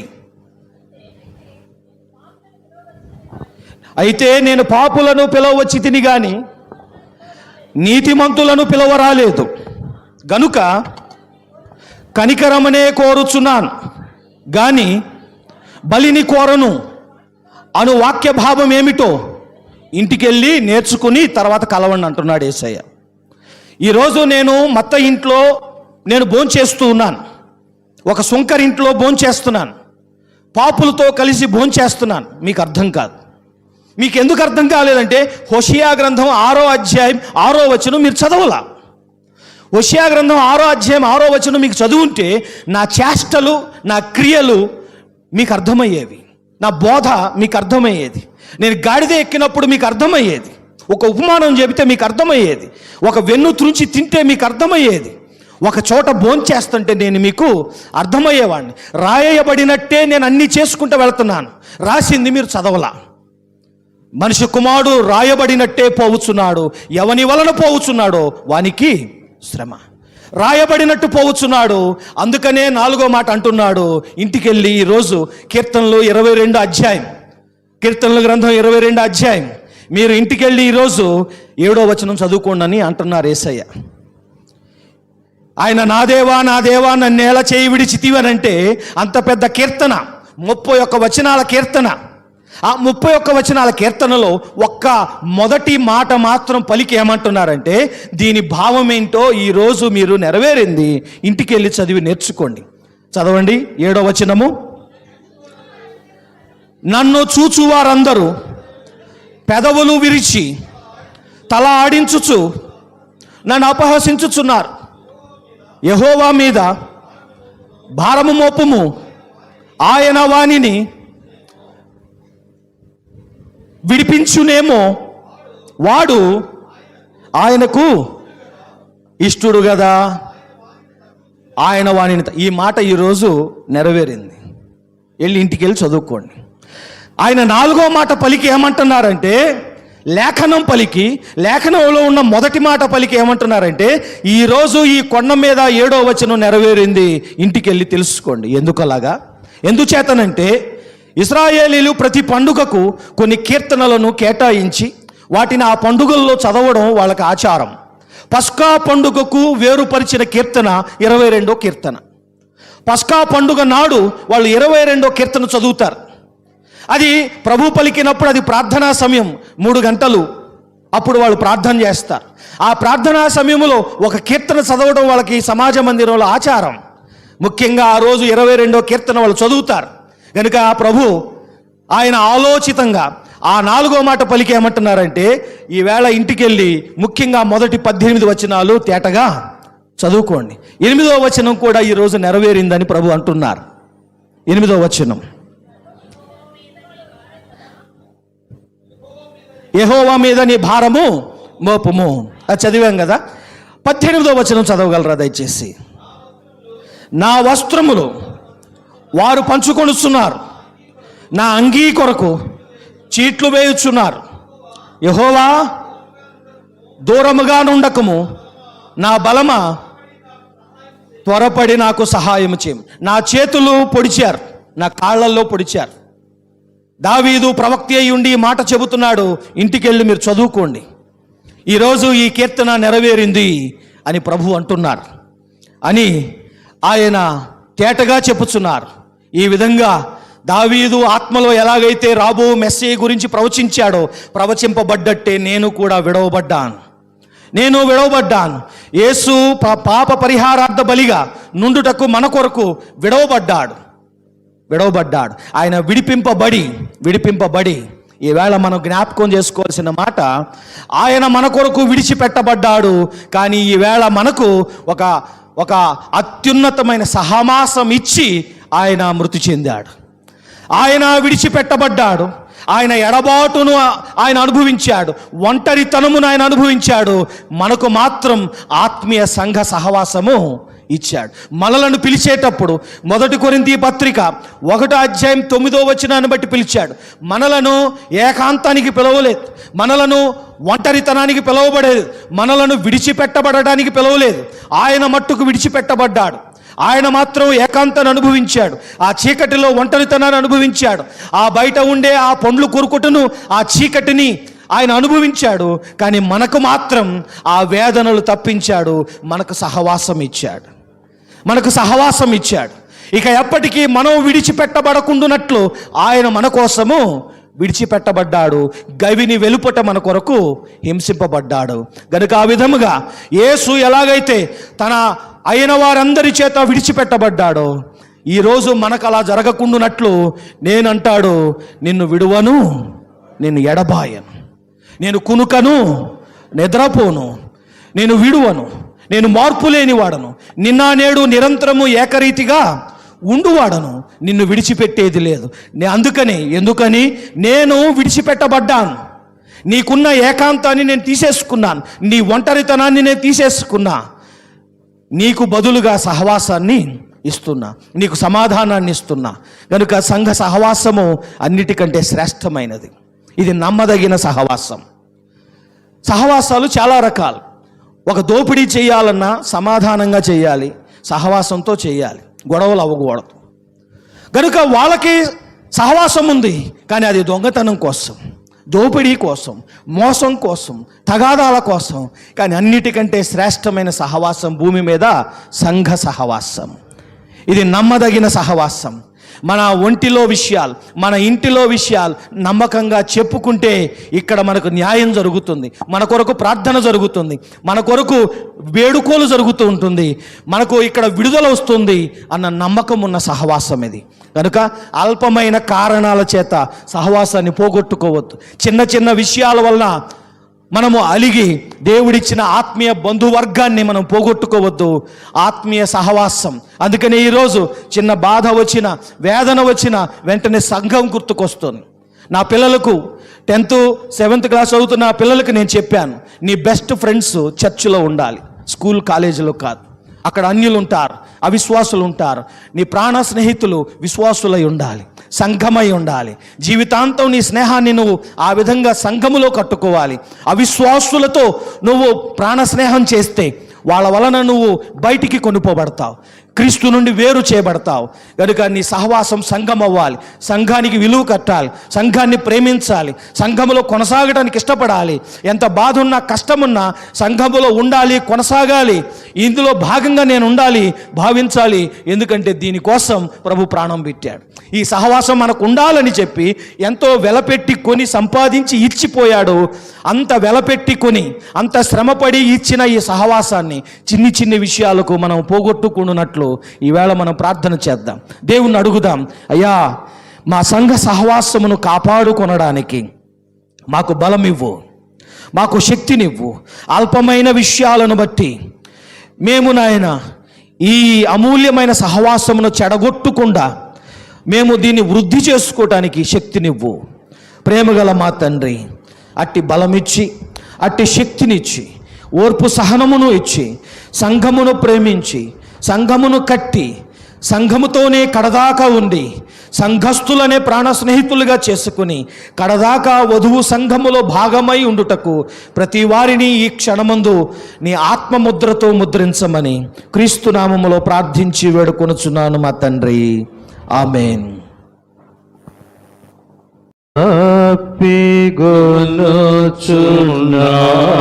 నటంచు చెప్పితివి కదా ఈ పగిదిని బాధను నేమి నీకు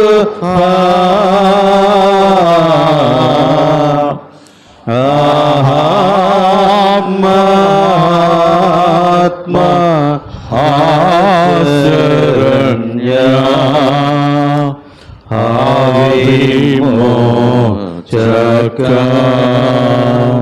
దయచేసి కూర్చోండి.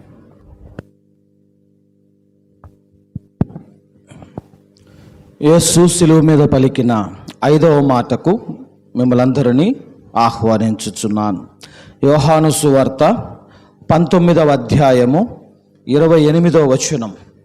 అటు తరువాత సమస్తమును అప్పటికి సమాప్తమైనదని యేసు ఎరిగి లేఖనము నెరవేరునట్లు నేను దప్పిగొనుచున్నానెను. ప్రార్థన. పరిశుద్ధుడు అయిన మా ప్రియ పరలోకపు తండ్రి, లేఖనము నెరవేర్చుటకే గదా నీవు వచ్చావు. ఆ లేఖనమును ఈ విధముగా 5వ మాట పలికి నీవు నెరవేర్చుచున్నందుకు నీకు వందనములు చెల్లించుచు ఈ మాట యొక్క అంతరార్థమును మాకు బోధించి ఆచరణ యోగ్యమైన సూత్రము మాకు అనుగ్రహించమని నజరేయుడైన యేసు నామములో ప్రార్థించి వేడుకొనుచున్నాడు మా తండ్రి, ఆమేన్. ప్రియ దేవుని సంఘమా, యేసు మొదటి మాట పలికినప్పుడు మన శత్రువులను మనం జ్ఞాపకం చేసుకోవాలి. రెండవ మాట పలికినప్పుడు మన విమర్శకులను మనం జ్ఞాపకం చేసుకోవాలి. మూడో మాట పలికినప్పుడు మన తల్లిదండ్రులను మనం జ్ఞాపకం చేసుకోవాలి. నాలుగో మాట పలికినప్పుడు మన ఒంటరితనమును మనం జ్ఞాపకం చేసుకుందాం. మన సహవాసమును బట్టి దేవునికి కృతజ్ఞత చెల్లిద్దాం. ఐదో మాట యేసు దప్పిగొనిన మాట. యేసు కొనిన ఈ దప్పికను మనం ధ్యానిస్తూ ఉంటే మన దప్పిక మనకు జ్ఞాపకము రావాలి. మన దాహం ఏంటి మనకు తెలియాలి. ఎందుచేతనంటే క్రీస్తులోనికి వచ్చాక ఆయన ఇచ్చున్న నీళ్లు త్రాగిన తరువాత కూడా మనలో ఇంకా దాహం ఏలుబడి చేస్తూ ఉన్నదైతే, మనలో ఇంకా అసంతృప్తి ఏలుబడి చేస్తున్నట్లయితే ఐదో మాట మనలను ఆ విషయంలో దిద్దే మాట. ఎందుకంటే యేసు పలికిన ఈ మాట మనము నికోదేములా సమీపించామా పొరబడతాము, జాగ్రత్త. నికోదేముకు ఆత్మీయమైన సంగతులు భౌతికముగా గ్రహించడం అలవాటు. అక్కడ అలాగే ఐదో మాట ప్రభు పలుకుతున్నప్పుడు నేను దప్పిగొనుచున్నాను అని ప్రభు లేఖనం ఏం చెప్పుచున్నది? అక్కడ 28వ వచనంలో ఇక 1:03 దాటింది, ప్రభు గొంతు ఎండిపోయింది, ఆయన గొంతు ఆరిపోయి ఇక అల్లాడిపోతూ ఉండంగా ఆయన నేను దప్పిగొనుచున్నానని అన్నాడా? లేఖనము నెరవేరునట్లు దప్పిగొనుచున్నాను అన్నాడు. ఆయన లేఖనం కోసం దప్పిగొన్నాడు, ప్రవచనం కోసం దప్పిగొన్నాడు, కీర్తనలు 69:21 కోసం దప్పిగొన్నాడు. ఆ జీవిత శైలియే ఆత్మదేవుడు మనకు ఉండాలని చెబుతున్నాడు. 1 కొరింథీ పత్రిక 10వ అధ్యాయం 31వ వచనం క్రైస్తవ జీవితాన్ని నేర్పిస్తుంది. ఫిలిప్పీలకు రాసిన పత్రిక 1వ అధ్యాయం 21వ వచనం, రోమా పత్రిక 14వ అధ్యాయం 7వ వచనం. మెట్టుకు ఈ వచనాలు, ఈ 3 వచనాలు మీరు తీసుకుంటే, ఒకవేళ ఎవరైనా రాసుకుంటుంటే మళ్ళా చెబుతాను. ఫిలిప్పీ 1:21, రోమా 14:7, మూడవది 1 కొరింథీ 13:10-31. ఈ 3 లేఖనాలు మీరు మీ బ్రతుకులో క్రోడీకరించుకుంటే ఈ 3 వచనాలు మీకు నేర్పించే సత్యం, ఏకైక సత్యం క్రైస్తవ జీవితం. ఈ 3 వచనాలు కలిపి మనకు తెలిపే సత్యం ఏమంటుండగా క్రీస్తు కొరకు ఎలా జీవించాలి. ఫిలిప్పీ 1:21, బ్రతుకుట క్రీస్తే, చావైతే లాభం. ఇక భక్తుడు మనకు బ్రతుకు నేర్పిస్తున్నాడు, చావు నేర్పిస్తున్నాడు. అయ్యా, బ్రతికితే నీ కోసమే బ్రతుకుతాను, చనిపోవలసి వస్తే అది కూడా నీ కోసమే.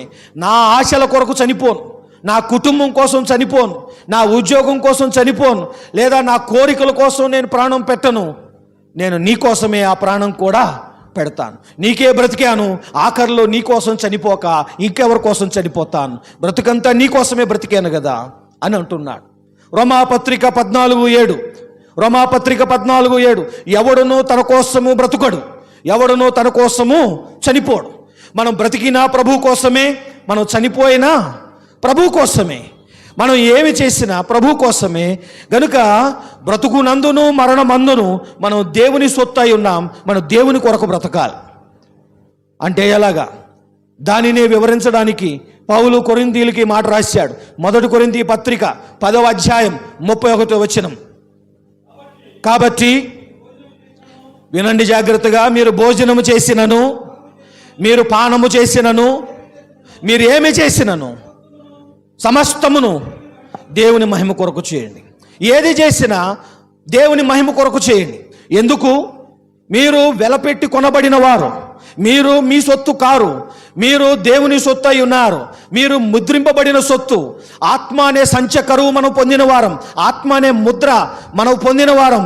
మనం దేవుని రక్తం అనే వెల చెల్లించి, దేవుని ప్రాణమును వెలగా చెల్లించి కొనబడిన సొత్తు. మనం దేవుని యొక్క స్వాస్థ్యము. We belong to God. We are a property of God. మన మీద దేవుడు తన సీల్, తన ముద్ర వేసుకున్నాడు. గనుక ముద్ర వేసుకుని కొనుక్కున్న మనము ఎవరి కొరకు బ్రతకాలి? ఆయన కోసమే బ్రతకాలి. ఆ బ్రతుకుట అంటే ఏమిటి? ఆ బ్రతుకుట అంటే ఏమిటి? ఏమంటాడు? భోజనం చేసినా ఎవరి కోసం చేయాలంట? మీరు నా కోసమే చేయాలి. కొన్నిసార్లు మా వాళ్ళకి, మా శిష్యులకు ఇలా అంటూ ఉంటాను, ఒకవేళ మీరు భోజనం చేసేటప్పుడు మిమ్మల్ని అడుగుతాను, మీరు ఎందుకు ఈ అన్నం తింటారు అని మిమ్మల్ని అడిగితే మీరు ఏం జవాబు ఇవ్వాలి? ఆకలేసింది అందుకనే తిన్నాను. Wrong answer. బ్రతకడం కోసం తిన్నాను. Wrong answer. ఆరోగ్యం కోసం తిన్నాను. Wrong answer. రుచి కోసం తిన్నాను. Wrong answer. ఎలా ఉందో చూడటానికి తిన్నాను. Wrong answer. ఈవిడైతే, మా అమ్మ అయితే బాగా వండుతుంది అందుకనే తిన్నాను. Wrong answer. మీరు భోజనం చేస్తే ఎవరి కోసం చేయాలి? ప్రభు కోసం చేయాలి. కంచములో ఉన్న అన్నం ఎందుకు తినాలంట? ప్రభు కోసం తినాలంట. ఎందుకు? మనం ప్రభువు చేత వెలపెట్టి కొనబడిన సొత్తు. మీరు మనుషులకు దాసులు కాకుండుడి. 1 కొరింథీ 7:23. మీరు మనుషులకు దాసులు కాకుండుడి. మీ యొక్క వ్యసనాలకు దాసులు కాకుండుడి.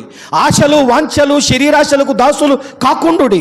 మీరు నా కొరకు బ్రతకాలి. మీరు నా సొత్తు అయి ఉన్నారు. ఇదిగో చూడండి, లేఖనం నెరవేరునట్లు ఆయన దప్పిగొనుచున్నాడు. మనము కూడా దేవుని మహిమపరచునట్లు ఆకలి కొనాలి, దప్పిగొనాలి.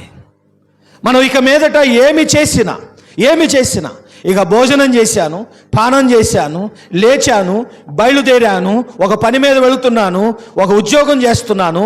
ఒక ఉద్యోగిని అడుగుతుంటే ఎందుకు ఈ ఉద్యోగం చేస్తున్నావు అని అంటే, నా భార్యా బిడ్డల కోసం, నా కుటుంబం కోసం అంటున్నాడు. Wrong answer. ప్రభు కోసం. ఒక ఇంటి ఇల్లాలు అప్పుడే ఇల్లు ఉడ్చింది, అప్పుడే అంట్లు కడిగింది, అప్పుడే బట్టలు ఉతికింది.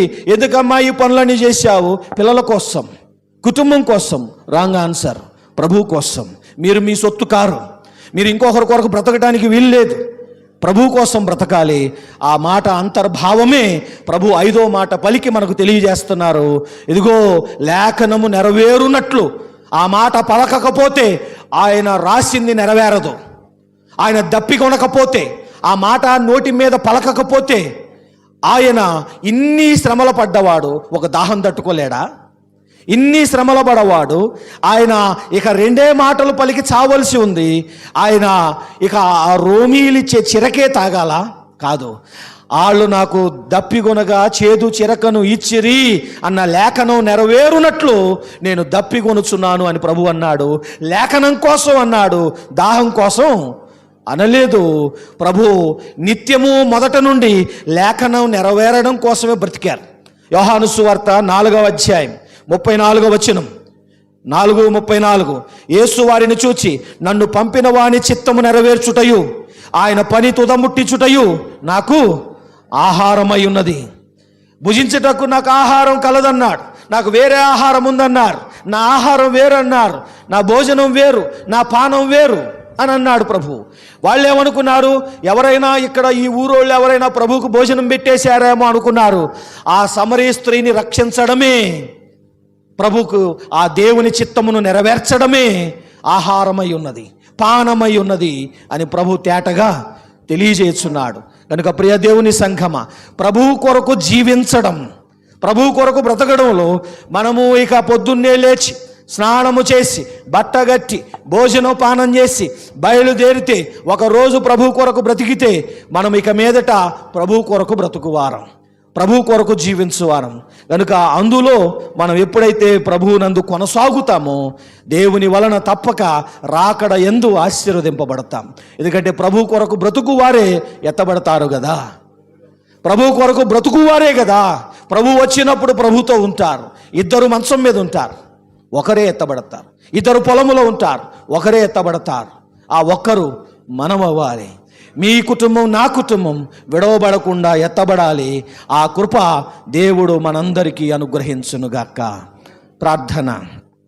పరిశుద్ధుడు అయిన మా ప్రియా పరలోకపు తండ్రి, నీవు నరుడవు, మా కొరకు నీవు నరవతారం ఎత్తావు.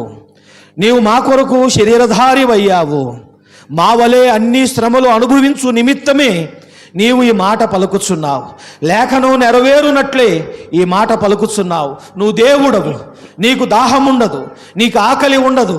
కానీ మా నిమిత్తము నువ్వు శరీరధారివై లేఖనం నెరవేరునట్లు మమ్ములను రక్షించుటకు మాత్రమే ఈ మాటను పలకగా, ఈ మాట ద్వారా నీవు జీవితాంతము ఎలాగైతే తండ్రి చిత్తము నెరవేర్చుటకు జీవించావో, తండ్రి చిత్తమును నెరవేర్చుటయే జీవితమని భావించావో, మేము కూడా దానినే ఆహారముగాను పానముగాను భావించి నీ కొరకు బ్రతుకుటయే, నీ చిత్తమును నెరవేర్చుటయే మా జీవిత పునాది అగునట్లుగా ఇది మొదలు నీ యొక్క రాకడ దినం వరకు నీ కొరకు బ్రతికింపజేయమని నజరేయుడైన యేసు నామములో ప్రార్థించి వేడుకొనుచున్నాను మా తండ్రి.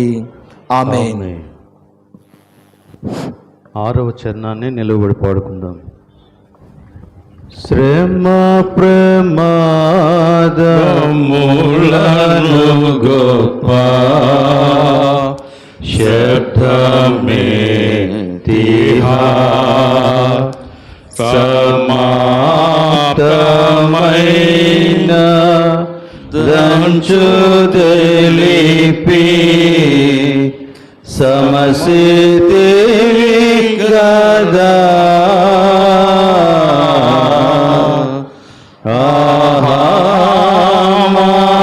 మహాత్మా శరణ్య విమోచక. దయచేసి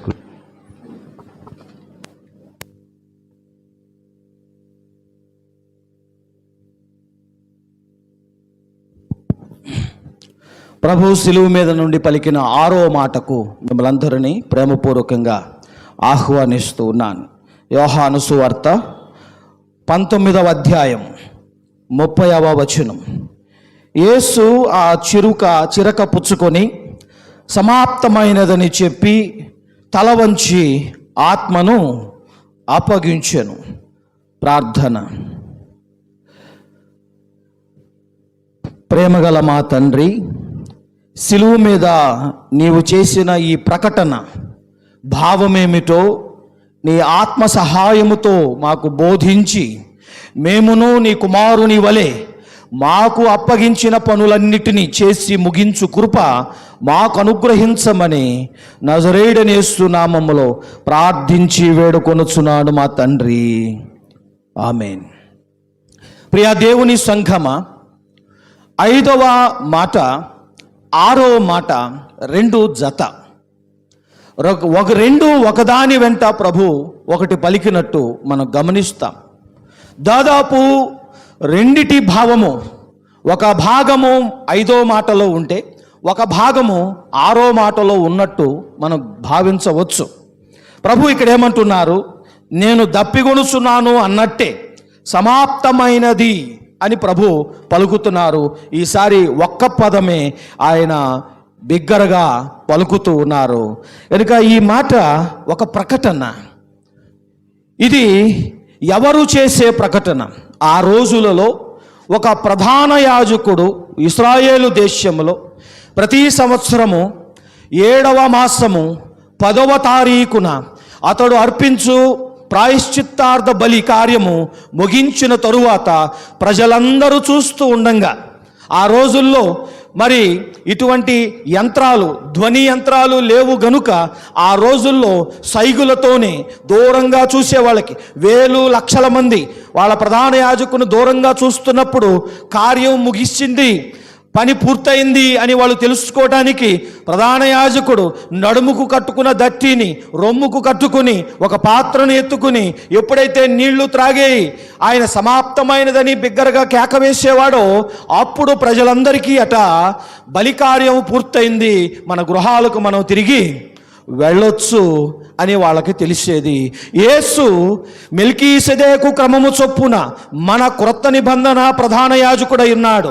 ఎక్కడ నిబంధన ఉంటుందో అక్కడ యాజకుడు అవసరము. ఎక్కడ నిబంధన ఉంటుందో ఆ నిబంధనను నిర్వహించే అధికారము యాజకునిదే. ఎప్పుడైతే పాత నిబంధన పుట్టిందో మరు వెంటనే అహరోను క్రమం పుట్టింది. అలాగే క్రొత్త నిబంధన వ్యవస్థాపన జరుగుతూ ఉంది. ఈ నిబంధన నిర్వహణ ఎలాగా? నిబంధనను నిర్వహించేది న్యాయాధిపతులు కారు, నిబంధన అడ్మినిస్ట్రేటర్స్ రాజులు కాదు, ప్రవక్తలు కారు.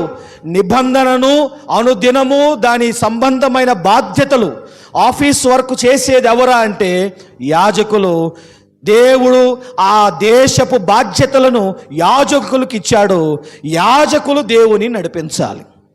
దేవుడు ఒక క్రొత్త దేశాన్ని నిర్మించేటప్పుడు ఇశ్రాయేలు ప్రజలకు వారికి ఒక పోలీసు డిపార్ట్మెంట్ ఇవ్వలేదు.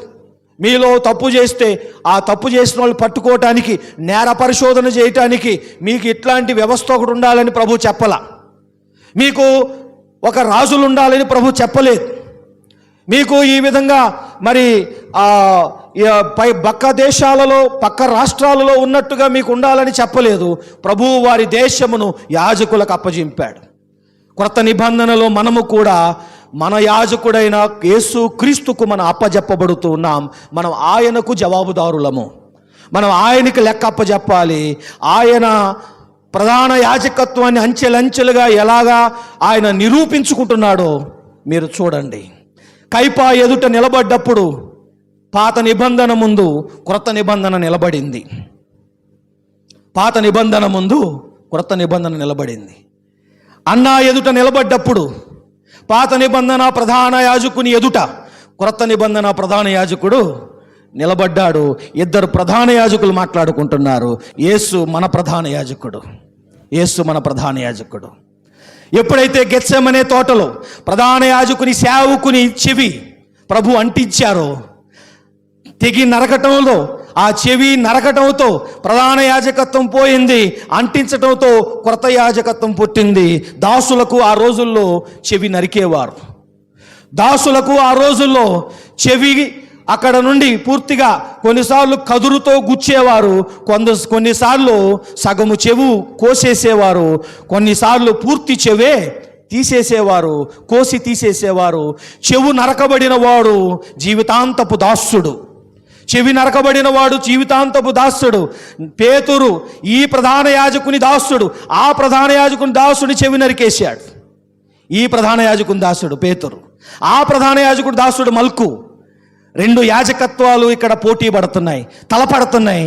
కనుక ఏ విధంగా అంచెలంచెలుగా యేసుక్రీస్తు తనను తాను ప్రధాన యాజకుడిగా నిరూపించుకుంటున్నాడో చూడండి. ఇక్కడ కడకు ప్రధాన యాజకుడిగా మన నిమిత్తము, లోకమంతటి నిమిత్తం ఆయన మనకు ప్రధాన యాజకుడై ఉన్నాడు. అంతేనా? కాదట.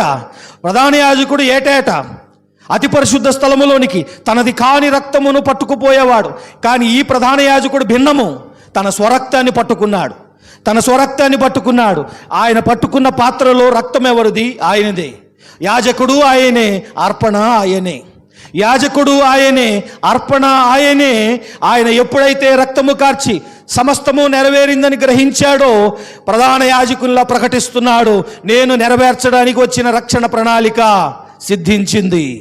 నేను స్థాపించడానికి వచ్చిన క్రొత్త నిబంధన వ్యవస్థ ఈవేళ సంపూర్తి చెందింది. అందుకనే ప్రభు ప్రకటిస్తున్నాడు, నేను మీ కొరకు ఏర్పరచుచున్న ఈ రక్షణ ప్రణాళిక సమాప్తమాయను. ఇక మీదట ఈ వార్త అందరికీ చెప్పాల్సిన అవసరం ఉన్నది. సమాప్తమైనది, అంతా సిద్ధమైనది, అంతా సంపూర్ణమైనది. పనిచేసి ముగించాడు. నిజమే, యేసు ఎన్నో అయ్యున్నారు. యెహెజ్కేలు గ్రంథం 1వ అధ్యాయం 10వ వచనం కానీ, యెహెజ్కేలు దర్శనం మీకు గుర్తుంటుంది కదా. 4 జీవులు ఉన్నారు. ఆ మండలము క్రింద 4 మూలల 4 చక్రాల మీద 4 దేవదూతలు రెక్కలు వేసుకుని ఉన్నారని యెహెజ్కేలు చెప్పాడు. ప్రకటన గ్రంథం 4వ అధ్యాయం 7వ వచనంలో సింహాసనము చుట్టూ 4 జీవులు ఉన్నారని యోహాను చెప్పాడు. 2 ప్రవక్తలు ఒక దివ్య దర్శనాన్ని చూశారు. వారు కానకుండానే క్రీస్తును చూశారు. అందుకనే ఒక వాణి రూపము ఎలా ఉందట? ఒకడు సింహము ముఖము గలవాడు, ఒకడు దూడ ముఖము లేదా ఎద్దు ముఖము గలవాడు, ఒకడు మనుష్య ముఖము గలవాడు, ఒకడేమో పక్షిరాజు ముఖము గలవాడు, గ్రద్ద ముఖము గలవాడు. ఆ విధంగా యేసు యొక్క ఆ చతుర్ముఖాలను వీరు 2 కూడా చూసి తరించారు. యేసు ఈ మాట పలికి ఆయన తనను తాను ఏ విధంగా నిరూపించుకుంటున్నాడు. యెషయా ఎవరొస్తారని చెప్పాడు. యెషయా 4 గ్రంథం 42వ అధ్యాయం 1వ వచనం కానీ, మన అధ్యాయం మనం ఏదైతే చదువుతున్నాం 53 అధ్యాయం యెషయా గ్రంథం 11వ వచనంలో నీతిమంతుడైన నా సేవకుడు, నీతిమంతుడైన నా సేవకుడు మీ జ్ఞానాన్ని ఉపయోగించి ఆ 4 జీవులలో యేసు సేవకుడంటే దేనిని సూచిస్తాడు? ఆ ఎద్దు ముఖము వంటి వానిని సూచిస్తాడు. యేసు ఈ లోకానికి సేవకునిగా వచ్చాడు, దాసుని రూపములో వచ్చాడు. ఫిలిప్పీలకు రాసిన పత్రిక 2వ అధ్యాయం 7వ వచనం తేటగా ఉన్నది. యేసు మనుష్య రూపంలో వచ్చాడు, ఆ మాట నిజమే. కానీ యేసు ఆ మనుషుల్లో ఈయనెవరు? దాసుడుగా వచ్చాడు. దాసుడు, దాసుడు. అది మన భాషలో చెప్పాలి అని అంటే బైబిల్ గ్రాంథికం, అందుకనే వ్యవహారిక భాష అందులో ఉండదు. వ్యవహారికంగా దాసుడు అంటే కూలివాడు, కూలివాడు. యేసు కూడా ఒక దాసునిగా, ఒక పనివానిగా వచ్చాడు. యోహాను సువార్త చదివిన అలవాటు మీకు ఉండుంటే పదే పదే ప్రభు ఏమంటారు? నా తండ్రి ఏమి చెప్పుచున్నాడో నేను అదే చేయుచున్నాను. నా తండ్రి ఏది నాకు ఆజ్ఞాపించుచున్నాడో నేను అదే చెప్పుచున్నాను. నేను నా ఎంతట రాలేదు, నేను నా పంపిన వాని చిత్తము నెరవేర్చడానికి వచ్చాను. ఈ మాట ఎవరు మాట్లాడతారు? ఒక దాసుడు మాట్లాడతాడు, ఒక దాసుడు మాట్లాడతాడు. ఒక దాసుడు మాట్లాడే మాట ఇది. పని పూర్తి చేసిన తర్వాత దాసుడు, అయ్యా పని పూర్తి చేశాను అని ప్రకటిస్తున్నాడు. నీవు నాకు అప్పగించిన పని. యోహాను సువార్త 17వ అధ్యాయం 4వ వచనం తేటగా ఉంది. ప్రభు ఆ రాత్రి గెత్సెమనేలోనే ఈ మాట పలికేశారు. చదవగలరా? చేయుటకు నీవు నాకు ఇచ్చిన పని నేను సంపూర్ణం చేశాను. ఒక దాసుడు భాష అది. నీవు నాకు ఇచ్చిన పని నేను పూర్తి చేశానయ్యా. ఇక కుమారుడు దాసుడయ్యాడు, కుమారుడు దాసుడయ్యాడు. ఈ మాట ఫిలిప్పీ సంఘానికి పౌలు గుర్తు చేయాల్సి వచ్చింది. ఫిలిప్పీ సంఘం, అన్ని సంఘాల్లో ఫిలిప్పీ సంఘం ప్రత్యేకం. ఎందుకంటే ఫిలిప్పీ సంఘం నిండా ప్రభుత్వ ఉద్యోగులతో నిండిన సంఘం అది. రోమా ప్రభుత్వ ఉద్యోగులు, రోమా సైన్యంలో వారు యుద్ధాలు చేసి పదవీ విరమణ చెందిన వారితో నిండున్న సంఘం అది. నేను గొప్ప అంటే నేను గొప్ప అని అనుకుంటున్న సంఘం. అట్లాంటి సంఘానికి పౌలు అనగా ఫిలిప్పీలకు 2వ అధ్యాయం రాసి, క్రీస్తు యేసునకు కలిగిన ఈ మనస్సును మీకును మీరును కలిగి ఉండుడి. ఆయన దేవుడై ఉండి దేవునితో సమానమై ఉండి కూడా దానిని విడిచిపెట్టకూడదని భాగ్యమని ఎంచుకొనక ఆయన తన్ను తాను రిక్తునిగా చేసుకుని మన కోసం దాసుని రూపంలో వచ్చాడు, మన కోసం కూలోడయ్యాడు. మరి అంత పెద్దోడు కూలోడైనప్పుడు మీరెంత అని సంఘాన్ని ప్రశ్నిస్తున్నాడు. సంఘాన్ని ఆయన హింసిస్తున్నాడు, ఆయన ప్రశ్నిస్తున్నాడు. గమనిస్తున్నారా? కనుక అంత గొప్పవాడే కూలివాడైనప్పుడు, పనివాడైనప్పుడు, దాసుడైనప్పుడు సమాప్తమైనదని దేవుని చిత్తమునే పూర్తిగా నెరవేర్చారని ఆయన చెప్పుచున్నప్పుడు ఇక్కడ మనకు గుర్తు రావాల్సింది, ఆయన తన పనిని చేశాడు, మనము మన పనిని చేస్తున్నామా? నా పని పూర్తయింది అని ప్రకటిస్తున్నాడు. ఇప్పుడు అలా అంటుంటే మనకు మన పని గుర్తుకు రావాలి. మనకేం పని అప్పచెప్పాడు? మనం ఏ పనిలో ఉన్నాం? మనం ఏ పనిలో ఉన్నాం? అందుకనే బాధించవద్దు అని చెప్పిన వర్గంలో దేవుడు ఒక చిట్టా చెప్పాడు, ఒక క్రమం చెప్పాడు. విధవరాలిని బాధింపకూడదు. దేశం మొత్తంలో ఎవరితోనైనా పెట్టుకోండి, విధవరాలితో పెట్టుకోవద్దని చెప్పాడు. రెండవది, ఎవరితోనైనా పెట్టుకోండి కానీ సమాజంలో అనాథలతో మీరు పెట్టుకోవద్దని చెప్పాడు. మూడవది, ఎవరితోనైనా మీరు గొడవ తగాదా పెట్టుకోండి కానీ పరదేశితో మీరు తగాదా పెట్టుకోవద్దు, మోసం చేయొద్దని చెప్పాడు. నాలుగో వర్గం భేదవాణిని హింసించవద్దని చెప్పాడు, దీన దరిద్రులను హింసించవద్దని. 5వ వాడు కూలివాణిని బాధ పెట్టొద్దని రాసి ఉంది. ఎందుకంటే ఆ కూలివాడిని హింసిస్తే, కూలి బిగబట్టి అతన్ని అన్యాయంతో పంపిస్తే, అతడు రాత్రి ఇంటికి వెళ్ళి అతడు మూలిగితే, ఆ మూలుగు నా సన్నిధిలో వినపడితే అది మీకు పాపమవును, అది మీకు దోషమవును. ఇక్కడ దేవుని కూలివాడు, దేవుని పనివాడైన యేసుని హింసిస్తున్నారు. ఆయన మాత్రం తన పనిని ఆపల. పనివాడు హింసింపబడుతూ ఉండగా పని చేస్తున్నాడు. చుట్టుప్రక్కల ఎన్ని బాధలున్నా దేవుని పని మాత్రం ఆపల. కడకు ఆయన ఏం చెప్పాడు? సమాప్తం. ఆయన పని ఆపలేదు. ఎన్ని కష్టాలు వచ్చినా ఈ కూలివాడు కష్టాల్లో పుట్టాడు, కష్టాల్లో పెరిగాడు. ఆయన సేవలోకి వచ్చిన నాటి నుండి కష్టాలే. సుమారు నేను లెక్కబెట్టినప్పుడు 4 సువార్తలు 15 రకాల కష్టాలు ప్రభువును వాళ్ళు పెట్టారు సేవా జీవితం వరకు. ఇక అంతిమ వారం ప్యాషన్ వీక్లోకి వచ్చేసరికి అయితే వందల సంఖ్యలో ప్రభువును హింస పెట్టారు. ఆ విధంగా ఈ పనివానికి ఎంత బాధ పెట్టినా, ఎంత పొగబెట్టినా, ఎంత హింస పెట్టినా ఆయన పని ఆపల. ఆఖరికి ఆయన అనగలిగాడు, సమాప్తమాయను. కనుక ప్రియ దేవుని సంఘమా, యోబు గ్రంథం 14 అధ్యాయం 5-6 వచనం చెప్పబడ్డట్టు, రోమాపత్రిక 6 అధ్యాయం ఈ 2 వచనాలలో చెప్పబడ్డట్టు, యోబు గ్రంథం 14 అధ్యాయం 5-6 వచనాలు మరియు రోమాపత్రిక 6 అధ్యాయం 18 వచనం నుండి 23 వచనం వరకు ఈ 2 లేఖనాలు మనకేం చెప్తాయంటే, నరజన్మ ఎత్తినవాడు కూలివాడు, పనివాడే. నరజన్మ ఎత్తినవాడు కూలివాడని యోబు అన్నాడు. యేసు ప్రభువును నమ్మినవాడు యేసుకు దాసుడు, నీతికి దాసుడని పౌలు రోమీలకు రాశాడు. ప్రభువును నమ్మామా, మనము కూడా దాసులమే. ఆయన మనకి ఏ పని అప్పచెప్పాడో ఆ పనిని చేసి ముగించి మనము కూడా అపోస్తుడైన పౌలు అన్నట్టు నా పరుగు కడముట్టించి తిని, మంచి పోరాటము పోరాడి తిని అని పౌలు వంటి భాష మనకును దేవుడు అనుగ్రహించునుగాక. ప్రార్థన. పరిశుద్ధుడు అయిన మా ప్రియ పరలోకపు తండ్రి, నీ కుమారుడు జీవించినట్టే, నీ కుమారుడు నీ చిత్తము నెరవేర్చుటకు ఏ విధంగా తగ్గించుకున్నాడో, కూలివానిగా ఎలా సహించాడో, పని ఆపకుండా కడవరకు దాన్ని తొడముట్టించడానికి ఎన్ని హింసలైనా భరించాడో, ఆ విధంగా నీవు మాకు అప్పగించిన ఏ పనైనా సరే ఆ పనిని నీ కుమారుని వలె చేసి ముగించి మేము కూడా పౌలు వలె అనగలుగుటకును, అలా అనగలిగి నీవు అనుగ్రహించుచున్న ఆ నీతి కిరీటమును మేమును పొందునట్లును మమ్మనందరినీ ఆశీర్వదించమని నజరేయుడైన యేసు నామములో ప్రార్థించి వేడుకొనుచున్నాను మా తండ్రి. ఆమేన్. అప్పగింతు తండ్రి నీకు నామనంచును గోపయార్పటంబు చేసి కూలిపోతివా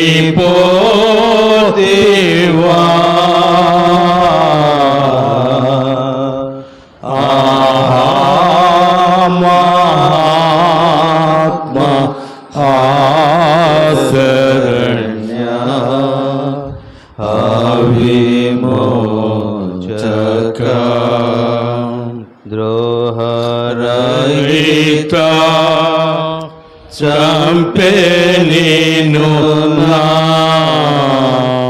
దోషమే కదా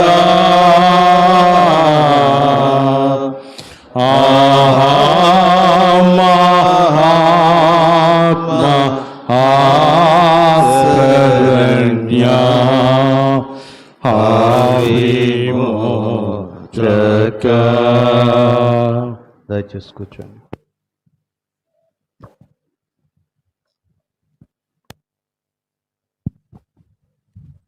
ఆఖరిగా యేసు శిలువ మీద పలికిన 7వ మాటకు మిమ్మల్ని అందరినీ ప్రేమపూర్వకంగా ఆహ్వానించుచున్నాను. లేఖనము లూకాసు వార్త 23వ అధ్యాయము 46వ వచనము. అప్పుడు యేసు గొప్ప శబ్దముతో కేక వేసి, తండ్రి, నీ చేతికి నా ఆత్మను అప్పగించుకొనుచున్నానెను. ప్రార్థన. పరిశుద్ధుడు అయిన మా ప్రియా పరలోకపు తండ్రి, తండ్రికి నీవేలాగైతే మొదట నుండి వినయ మనస్కుడవై తగ్గింపు గలవాడవై కడదాకా ఆయన కొరకు జీవించి నీవు మరణమందును ఆయన కొరకే మరణించి నీ ఆత్మను ఎలాగో అప్పగించుకున్నావో మేమును ఆ విధముగా ఈ భూమి మీద మా యాత్రను చేసి ముగించుకునే భాగ్యము అనుగ్రహించమని నజరేయుడైన యేసు నామములో ప్రార్థించి వేడుకొనుచున్నాను మా తండ్రి. ఆమేన్. కార్యారంభము కంటే కార్యాంతము మేలు కదా. సుగంధ తైలము కంటే మంచి పేరు మేలు కదా. ఒకని జనన దినము కంటే మరణ దినమే మేలు కదా. విందు జరుగుచున్న ఇంటికి పోవుట కంటే ప్రలాపించుచున్న వారి ఇంటికి పోవుట మేలు కదా. జ్ఞానుల మనస్సు ప్రలాపించుచున్న వారి ఇంటి మీద ఉంటుంది కదా. ఎందుకంటే నవ్వుట కంటే ఏడ్చుట మేలు కదా. నవ్వుట కంటే ఏడ్చుట మేలు కదా. ప్రియ దేవుని సంఘమ, ఇక్కడ 7వ మాట యేసు మరణ మాట. యేసు మరణ విధమును సూచించుచున్న మాట. యేసు ఏ విధంగా మరణించారో మనకు తెలియజేస్తున్న మాట. ఇందును బట్టి మనము ప్రభువు కొరకు బ్రతకటమే కాదు, ఎలా మరణించాలో కూడా నేర్చుకోవలసిన మాట ఇది. అయితే మనము పుట్టి పెరిగిన మన ప్రదేశము, మన గత మతము మరణము గురించి మాట్లాడనీయదు. మరణము గురించి మాట్లాడుకోవటం అశుభము, చావు గురించి మాట్లాడటం అపశకునము. నోటి మీదికి చావు మాట వస్తే లెంపకాయలు వేసుకునే సాంప్రదాయంలో పుట్టాం మనం. అందుకేంటే నోటి మీద నుండి ఆ మాట వస్తే దాన్ని పిలిచినట్టు, అది పిలిస్తే వచ్చేసి కూర్చుంటుంది. నన్ను ఎందుకు పిలిచారు, ఇప్పుడు నేను ఖాళీ చేతులతో వెళ్ళను, నాకు ఎవరో ఒకరు కావాలంటుంది. అందుకనే భయము, దాన్ని పిలవరు, దాని గురించి మాట్లాడరు. అందుకనే లెంపకాయలు వేసుకుంటారు. తప్పు చేస్తే ఎలాగైతే మనం క్రాస్ మార్క్ చేసుకుంటామో, తప్పు మాట్లాడితే వెంటనే క్రాస్ చేసుకున్నట్టు, తూచ్ అంటున్నట్టు, నేను అనలేదు, నేను పిలవలేదు, నువ్వు రావద్దు. కానీ భక్తుడు మనకేం నేర్పాడు? నా అంతం ఎట్లుండునో నాకు తెలుపుమని. మరి ఆయన్నేం కుట్టిందో, ఆయన ఏ సాంప్రదాయంలో పుట్టాడో, ఆయన తన యొక్క అంతము గురించి ధ్యానిస్తున్నాడు. ప్రభు ఈవేళ ఈ మాట పలికి తాను ఎట్టి మరణాన్ని పొందుతున్నాడో మనం గ్రహిస్తున్నాం. ప్రభు ఏం చెప్పారు? మొదటి నుండి ఆయన మాటలు జ్ఞాపకం రావాలి. వాళ్ళ చదవలా, చెప్పినప్పుడు ఆ శిష్యులు గ్రహించల. మరణోపరాంతం పునరుద్ధానంతరమే వాళ్ళు ప్రభు మాటలన్నీ జ్ఞప్తికి తెచ్చుకుని ఆత్మచేత బోధింపబడ్డారు. ఈవేళ మనకున్న లాభం, మన చేతిలో సంపూర్ణ గ్రంథం స్వభాషలో ఉండగా, ఈవేళ ఈ మాట యొక్క అంతరార్థం అందరికంటే ఎక్కువగా మనకు గ్రహింపు కావాలి. మొదట నుండి ప్రభు ఏం చెప్పుకొచ్చారు? మత్తయి సువార్త 20:28 కానీ, మార్కు సువార్త 10:45, ఈ 2 వచనాలు కవల వచనాలే. మత్తయి 20:28 ఏమన్నారు? నేను పరిచారము చేయించుకున్నటకు రాలేదు, పరిచారము చేయుటకును అనేకులకు ప్రతిగా విమోచన క్రయధనముగా నా ప్రాణమును పెట్టుటకే వచ్చి తిని. మొదట నుండి నా ప్రాణం పెట్టడానికే వచ్చాను. నేను పుట్టిందే నా ప్రాణం పెట్టడానికి, నేను వచ్చిందే మీ కొరకు నా ప్రాణాన్ని పెట్టడానికి. యెరూషలేము వెళ్ళుచున్నాము, ఇదిగో నేను మీ కొరకు ప్రాణం పెట్టుచున్నాను. శాస్త్రులు పరిచయుల చేతికి నేను అప్పగింపబడతాను, అన్యుల చేతికి నేను అప్పగింపబడతాను అని మొదట నుండి ప్రభు తన మరణ మాటే చెప్పుకుంటూ వచ్చారు. ఆయన తన సొంత మరణము గురించి నిర్భయంగా మాట్లాడారు. ఆయన సొంత మరణం గురించి అపుశకనముగా భావించలేదు. ఎందుకంటే భక్తుల మరణం అశుభము కాదు, భక్తుల మరణం విలువైనది, దేవుని దృష్టిలో విలువైనది. భక్తుల మరణం లాభం, నష్టం కాదు. మనకు మరణం లాభం కాదు. అందుకనే మాకు బోధిస్తున్న అనేక గురువుల్లో ఒక గురువు గారు ఇలా ఎప్పుడు అనేవారు. 1997-96 ఆ ప్రాంతంలో క్రైస్తవులు పరలోకం గురించి ఎన్నో మాటలు చెబుతూ ఉంటారు, పాడుతూ ఉంటారు, ప్రార్థిస్తూ ఉంటారు. కానీ అక్కడికి వెళ్ళడానికి ఎందుకు అంత భయపడుతున్నారు? అది అంత గొప్పదైతే, అంత మంచిదైతే అక్కడికి వెళ్ళే అవకాశము వాళ్ళు ఎందుకు భయపడుతున్నారు? పరలోకము భయపడదగినది కాదు, అది కోరదగినది.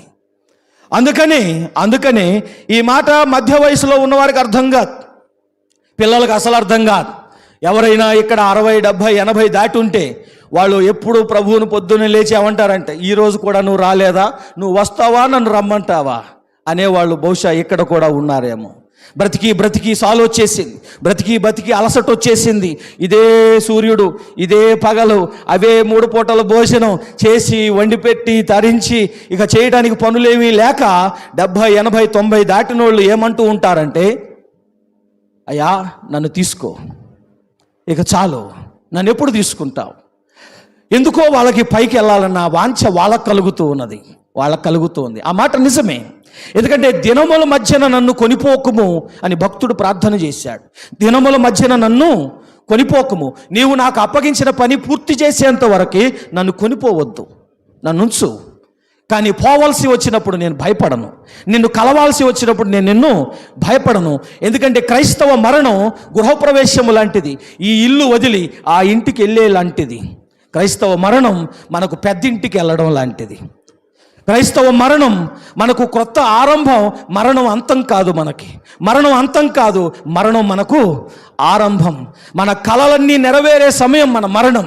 మన ఆరాధనలో మన పలికిన మాటలన్నీ నెరవేరే సమయం మన మరణం గనుక యేసు మన కొరకు ఈ విధముగా ప్రాణం పెట్టి మనము కూడా ఏ విధంగా బ్రతకాలో చెప్పి ఏ విధంగా మరణించాలో కూడా ఆయన మనకు నేర్పించుచున్నాడు. ఎందుచేతనంటే ప్రభు అన్నారు, ఎవడును నా ప్రాణం తీసుకోడు. నేను గొర్రెలకు మంచి కాపరి గొర్రెల కొరకు తన ప్రాణం పెట్టును.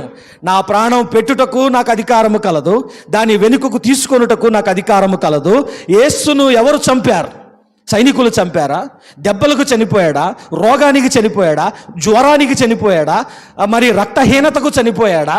ఆయన ఇన్ఫెక్షన్కు చనిపోయాడా? కాదు. ప్రభు అంటున్నాడు, తండ్రి నీ చేతికి నా ఆత్మను అప్పగించుకొనుచున్నాను, నన్ను ఎవరూ చంపలేరు. నేను మీ కొరకు ప్రాణం పెట్టడానికి వచ్చాను, ఇదిగో ఇక్కడ నేను పెట్టుచున్నాను. దాని అర్థమే నా ఆత్మను నీకు అప్పగించుచున్నాను. నన్ను చంపేది ఎవరూ లేరు, నన్ను ఎవరూ చంపలేరు. అందుకని యేసు మరణము హత్య కాదు, యేసు మరణము ఒక రాజకీయ కుతంత్రము కాదు. యేసు మరణము ఇది బలి మరణము. యేసు మరణము తన్ను తాను అర్పించుకున్న మరణము. దేవునికి ఒక హోమముగా, ఒక ఇంపైన సువాసన గల హోమముగా మన పాపముల నిమిత్తం ఆయన మన కొరకు ప్రాణం పెట్టుచున్న మరణం ఇది. కనుక ఇది పెట్టిన ప్రాణం, ఇది ఎవరో తీసిన ప్రాణము కాదు ఇది. కనుక మనము కూడా తీసేటట్లు బ్రతకూడదు, పెట్టేటట్టు బ్రతకగలగాలి. దేవుని కొరకు ప్రాణం పెట్టాలి, కానీ ఈలోపే ఏదో ఒకటి మన ప్రాణమును తీసేసేటట్టు ఉండకూడదు. అందుకనే మొన్న శ్రీకాకుళంలో బయలుదేరి వైజాగ్ సాయంత్రం 5 గంటలకి ప్రార్థనకి చేరాలి. ఆయన కూడా కారు నడిపే వ్యక్తి, ఆయన కూడా డ్యూటీ టయానికి చేరాలి. ఇక ఎడాపెడా నడుపుతూ ఉన్నాడు. బ్రదర్ భుజం మీద చెయ్యేసి అన్నాను, బ్రదర్ వైజాగ్ వెళ్ళేటట్టు నడపండి అన్నాను. ఇంకెక్కడికో వెళ్ళిపోయేటట్టు నడపొద్దు, ఇంకా చాలా పనులు ఉన్నాయి. 3 పిల్లలు ఉన్నారు, వాళ్ళ పెళ్ళిళ్ళు చేయాలి. దేవుడు నాకు 3 పనులు అప్పచెప్పాడు. నా భార్యకి శ్రమలు తీరి మంచి జీవితం ఇవ్వాలి. ఇంకా చాలా పని మిగిలి ఉన్నది. దేవుని సేవ ఎంతో చేయాల్సింది ఉంది. నువ్వు సరిగ్గా నడిపితే ఆ పని మనం చేయగలం, లేదంటే అక్కడికి వెళ్ళగలం. అందుకనే మనము బండి నడిపితే ఎలా నడపాలి? ఎక్కడికి వెళ్ళాలనుకుంటున్నామో అక్కడికి వెళ్ళేటట్టే బండి నడపాలి, ఇంకెక్కడికో వెళ్ళిపోయేటట్టు నడపకూడదు. అన్నం తినేటప్పుడు ఎలా తినాలి? మనం ఏం చేయాలనుకుంటున్నామో ఆ పనికి అది సహాయం చేయాలి, కానీ తిని మనం కడకు పైకి వెళ్ళిపోయేటట్టు తినేయకూడదు. అందుకనే మన తిండి అలవాట్లు మనం దిద్దుకోవాలి, మన అలవాట్లన్నింటినీ మార్చుకోవాలి. అందుకే ప్రభు కొరకు బ్రతికేటట్టు బ్రతకాలి. ఎందుకంటే ఈ లోపే మన తిండి మన ప్రాణం తీయొచ్చు, మన అదిరిపాటు, మన కంగారు, మన తొందరపాటు మన ప్రాణం తీయొచ్చు. ప్రాణము తీసేటట్టు తీయబడేటట్టు కాదు, ప్రాణం పెట్టేటట్టు జీవించాలి, యేసులా జీవించాలి. గనుకనే మనము ఎలా ఉండాలి? వెనకటికి ఎప్పుడో వార్త ఇది. అప్పుడు కిరసనాయిలు పోసుకుని చంపుకునే ట్రెండ్ ఉంది. అప్పుడు ఆయన పెళ్లి రోజుకి చీర కొనలేదంట, గొడవాడి ఈవిడ కిరసనాయిలు పోసుకుని కాల్చుకొని చనిపోయింది, క్రైస్తవురాలే. ఇప్పుడు ఉదాహరణకి కొంచెం వ్యంగ్యంగా ఉన్న నన్ను క్షమించండి. పరలోకానికి వెళ్ళిన వెంటనే ప్రభు బహుశా బలిపీఠం మీదో తండ్రి కుడిపార్శ్వన ఉన్నప్పుడు, ఏ తల్లి ఇటు వచ్చావంటాడు. ఈవిడ కూడా అటు ఇటు తిరిగి ప్రభువుని చూస్తుంది. ఏమంటది? ఇక ఏమనాలి? చీర కొనలేదని వచ్చానని అనాలా? నీకోసమే వచ్చాననాలి. కానీ ప్రభువుని మోసం చేయలేంగా. మనం అసలు వచ్చింది ఎందుకు అక్కడికి? కింద వాడు చీర కొనలేదయ్యా అందుకని నీ దగ్గరికి వచ్చానని అనగలమా? అనలే. ప్రభువు దగ్గరికి వెళ్తే ప్రభు దగ్గరికి వెళ్ళినట్టే ఉండాలి. ప్రభు దగ్గరికి వెళ్తే నీ కోసమే వచ్చాను, నిన్ను కలవడానికే వచ్చాను, నిన్ను చూడడానికే వచ్చాను, నా నిరీక్షణ నెరవేర్చుకోవడానికి వచ్చానయ్యా అని అనేటట్టు ఉండాలి. కానీ కింద ఏదో ఎవరో అన్నారని అలిగి పైకి వెళ్ళిపోకూడదు, గొడవాడి పైకి వెళ్ళిపోకూడదు, దూకేసి పైకి వెళ్ళిపోకూడదు, ఏదో మింగేసి పైకి వెళ్ళిపోకూడదు. అప్పుడేమవుతుంది? నరహత్య చేయువారు నరకానికి వెళ్తారు, బహుశా ఆత్మహత్య చేయువారు కూడా హత్యే గనుక నరకానికి వెళ్తారేమో. కనుక మనము మరణమందు మనం ప్రభువును కలుసుకుని వారము. అందుకనే కడకు ఆయన ముఖం చూడాలి, ఆయన కలవాలి, గనక ఆయన్ను కలిసేటట్టే వెళ్ళాలి. చాలాసార్లు మీకు ఇది జరుగుంటుంది, నాకు ఒకసారి జరిగింది. ఇంటికి చుట్టం వస్తాడు, తర్వాత తెలుస్తుంది అసలు మన కోసం రాలేదని. మా ఇంటికి ఒక చుట్టం 9వ గంటకు వచ్చాడు, ఉదయం వచ్చి మీకోసమే వచ్చానన్నాడు. మధ్యాహ్నం 2 గంటలకు ఫోన్ వచ్చాక అంటున్నాడు, ఆ ఫోన్లో ఎవరితోనో, ఎరా లైన్ కదిలిందా, నేను వస్తున్నానన్నాడు. ఎండలో నిలబడలేక ఒక బ్రెడ్ ముక్క కొని మా ఇంటికి వచ్చాడు. ఈ 5 గంటల పాటు మాతో ఏమన్నాడంటే, మిమ్మల్ని చూడటానికే వచ్చాను, మిమ్మల్ని పలకరించడానికే వచ్చానని. మమ్మల్ని మనిషిని మోసం చేయొచ్చు, పైకి ప్రభువుకి వెళ్ళి ఆయన దగ్గరికి వెళ్లకుండా ఆయన దగ్గరికి వచ్చినట్టు మనం ఆయనను మోసము చేయలేము. గనుక బ్రతికితే ఆయన కోసమే బ్రతకాలి, మోసం చేయలేం. చనిపోతేమే ఆయన కోసమే చనిపోవాలి, ఆయన మోసం చేయలేం. ఎందుకంటే బ్రతికించువాడను మృతి నొందించువాడను నేనే అని ప్రభు చెప్పారు. అందుకనే యేసు ఎలాగైతే మరణమునకు భయపడలేదు, మరణ భయము నుండి మనల్ని ఎలా విడిపించాడో, 7వ మాట మనలను మన మరణ భయము నుండి విడిపించే మాట ఇది. యేసు కొరకు మనం ప్రాణం పెట్టాలి అని సూచించే మాట ఇది. ఏ ప్రార్థన మనం అప్పుడు చేయాలి? సంఖ్యాకాండం 23వ అధ్యాయం 10వ వచనంలో ఉన్న మాట ఈవేళ మన ప్రార్థన అవ్వాలి. సంఖ్యాకాండము 23వ అధ్యాయము. యాకోబు రేణువులను ఎవరు లెక్కించెదరు? ఇశ్రాయేలు 4వ పాలును ఎవరు లెక్కబెట్టగలరు? నీతిమంతుల మరణము వంటి మరణము నాకు లభించునుగాక. ఆమేన్.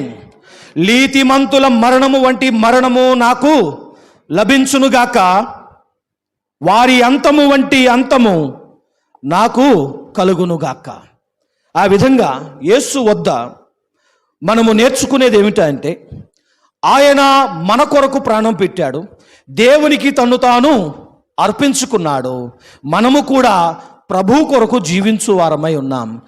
ప్రభు యొక్క అంతము చూస్తున్నాం, ప్రభు యొక్క మరణాన్ని చూస్తున్నాం. మనకు జ్ఞాపకం రావాల్సింది నిర్భయంగా మన మరణం, మన అంతము మనకు గుర్తుకు రావాలి. మన అంతము, మన అంత్యదశ ఎలా ఉండాలో దేవుని మనం అడగొచ్చు, అది మన ప్రార్థన చెయ్యొచ్చు. నా దినముల పరిమాణం ఎంతో నాకు తెలుపుము అని ప్రభువును అడగొచ్చు, నిర్భయంగా అడగవచ్చు. నా మరణం ఇలా ఉండాలి, నా అంతం ఇలా ఉండాలి అని దేవుని అడిగి పొందుకోవచ్చు. కనుక మనము జీవితములోనూ దేవుని సొత్తే, మరణమందును మనం దేవుని సొత్తే. గనుక దేవుని దగ్గరకు వెళ్ళుచున్నాము, నిర్భయముగా దేవునికి జీవించి మరణించున్నట్లుగా మనం కలిగి ఉందాం. తలలు వంచినట్లయితే ప్రార్థించుకుందాం. పరిశుద్ధుడు అయిన మా ప్రియా పరలోకపు తండ్రి, నీవు పలికిన ఈ 7వ మాటలో నీ కొరకు బ్రతకడమే కాదు, నీ కొరకు ఎలా మరణించాలో మాకు బోధించుచున్నావు. నీవు మాకు మాదిరిగా ఉన్నావు, బ్రతుకునందు మాకు మాదిరిగా ఉన్నావు, మరణమందు మాకు మాదిరిగా ఉన్నావు. నీ వలే బ్రతికి, నీ వలే మేము మృతి చెంది నీ సొత్తగునట్లు ఈ దినము ప్రతి విధమైన మరణ భయమును యేసు నామములో బంధిస్తూ ఉన్నాను. ప్రతి విధమైన అధైర్యమును, పిరికితనమును యేసు నామములో బంధిస్తూ ఉన్నాను. పిరికి వారు నరకములోనికి వెళతారని నీవు సూటిగా చెప్పుచున్నావు. కనుక మేము పిరికి వారము కాదు తండ్రి. ఆయన నిన్ను చూచు ధైర్యముతో మమ్ములను నింపు. నీ యందు భయభక్తులు కలిగి కడదాకా నీ కొరకు జీవించే జీవితము కూడి వచ్చిన ప్రతి ఒక్కరికి అనుగ్రహించమని నజరేయుడైన యేసు నామములో ప్రార్థించి వేడుకొనుచున్నాను మా తండ్రి. ఆమేన్. నీ శరణు జొచ్చి నీ మార్గములో నడుచుకోవటానికి మమ్మును ఏరి కోరి మా వద్దకు వచ్చి మమ్మును బలపరిచిన నీకంటే మాకు కర్త ఎవడు? నీకంటే మా ఎడల దాతృత్వము కలిగిన వాడెవడు? నీకంటే శ్రేష్ఠుడెవడు? నీకంటే మాకు ప్రభువెవడు?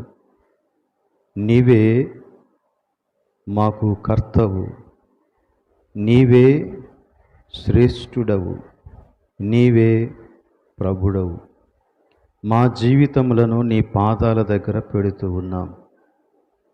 తండ్రి, మమ్మను కనికరించండి.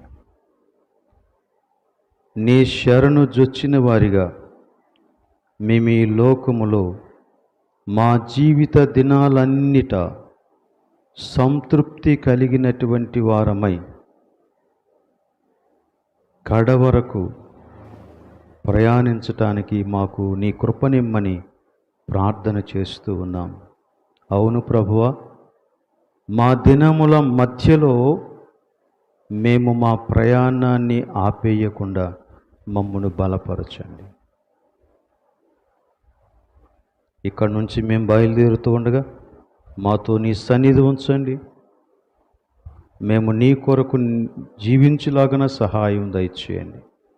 అది నీకు ఇష్టమైతే మరలా మేము ఆదివారమున నీ సన్నిధిలో కలిసి ప్రతి కార్యక్రమంలో దేవా సంతోషంగా పాల్గొని నిన్ను మహిమపరుస్తూ మా తోటి సహోదరి సహోదరులను దేవా దీవించులాగన మీరే మాకు మంచి మనస్సునిస్తారని నమ్ముతూ, నీ ఆత్మ కార్యాన్ని జరిగిస్తారని నమ్ముతూ, వీధులలో మేము సంచరిస్తూ ఉన్నప్పుడు నిన్ను గూర్చిన సాక్ష్యాన్ని మేము పలుకున్నట్లుగా సహాయం చేస్తారని నమ్ముతూ, ప్రతి ఆటంకాన్ని అంతరాయాన్ని యేసునామములో బంధిస్తూ ఈ ప్రార్థన మా ప్రభువును రక్షకుడైన యేసు పరిశుద్ధ నామమున అడుగుచూ ఉన్నాం తండ్రి, ఆమేన్. పరలోకమందున్న మా తండ్రి, నీ నామం పరిశుద్ధపరచబడునుగాక, నీ రాజ్యం వచ్చునుగాక, నీ చిత్తం పరలోకము నెరవేరినట్లు భూమి నెరవేరునుగాక. వందిన ఆహారం మాకు దయచేయము, మా రుణసులు మేము క్షమించిన ప్రకారం క్షమించము, మమ్మల్ని శోధనకి తేక కీడును తప్పించము.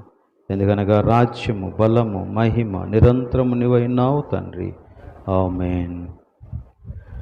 తొట్టిల్లకుండా మిమ్మను కాపాడుటకును తన మహిమ ఎదుట ఆనందముతో నిర్దోషులుగా మిమ్మల్ని నిలువబెట్టుటకును మన తండ్రి అయిన దేవుని ప్రేమ, కుమారుడైన యేసుక్రీస్తు యొక్క కృప, పరిశుద్ధాత్మ యొక్క అన్యోన్య సహవాసం ఆయనను ఆశ్రయించిన ప్రతి వారికి, సిలువ యొద్ద శరణుజొచ్చిన వారందరికీ, సంఘమంతటికి సదా తోడే ఉండునుగాక. ఆమేన్.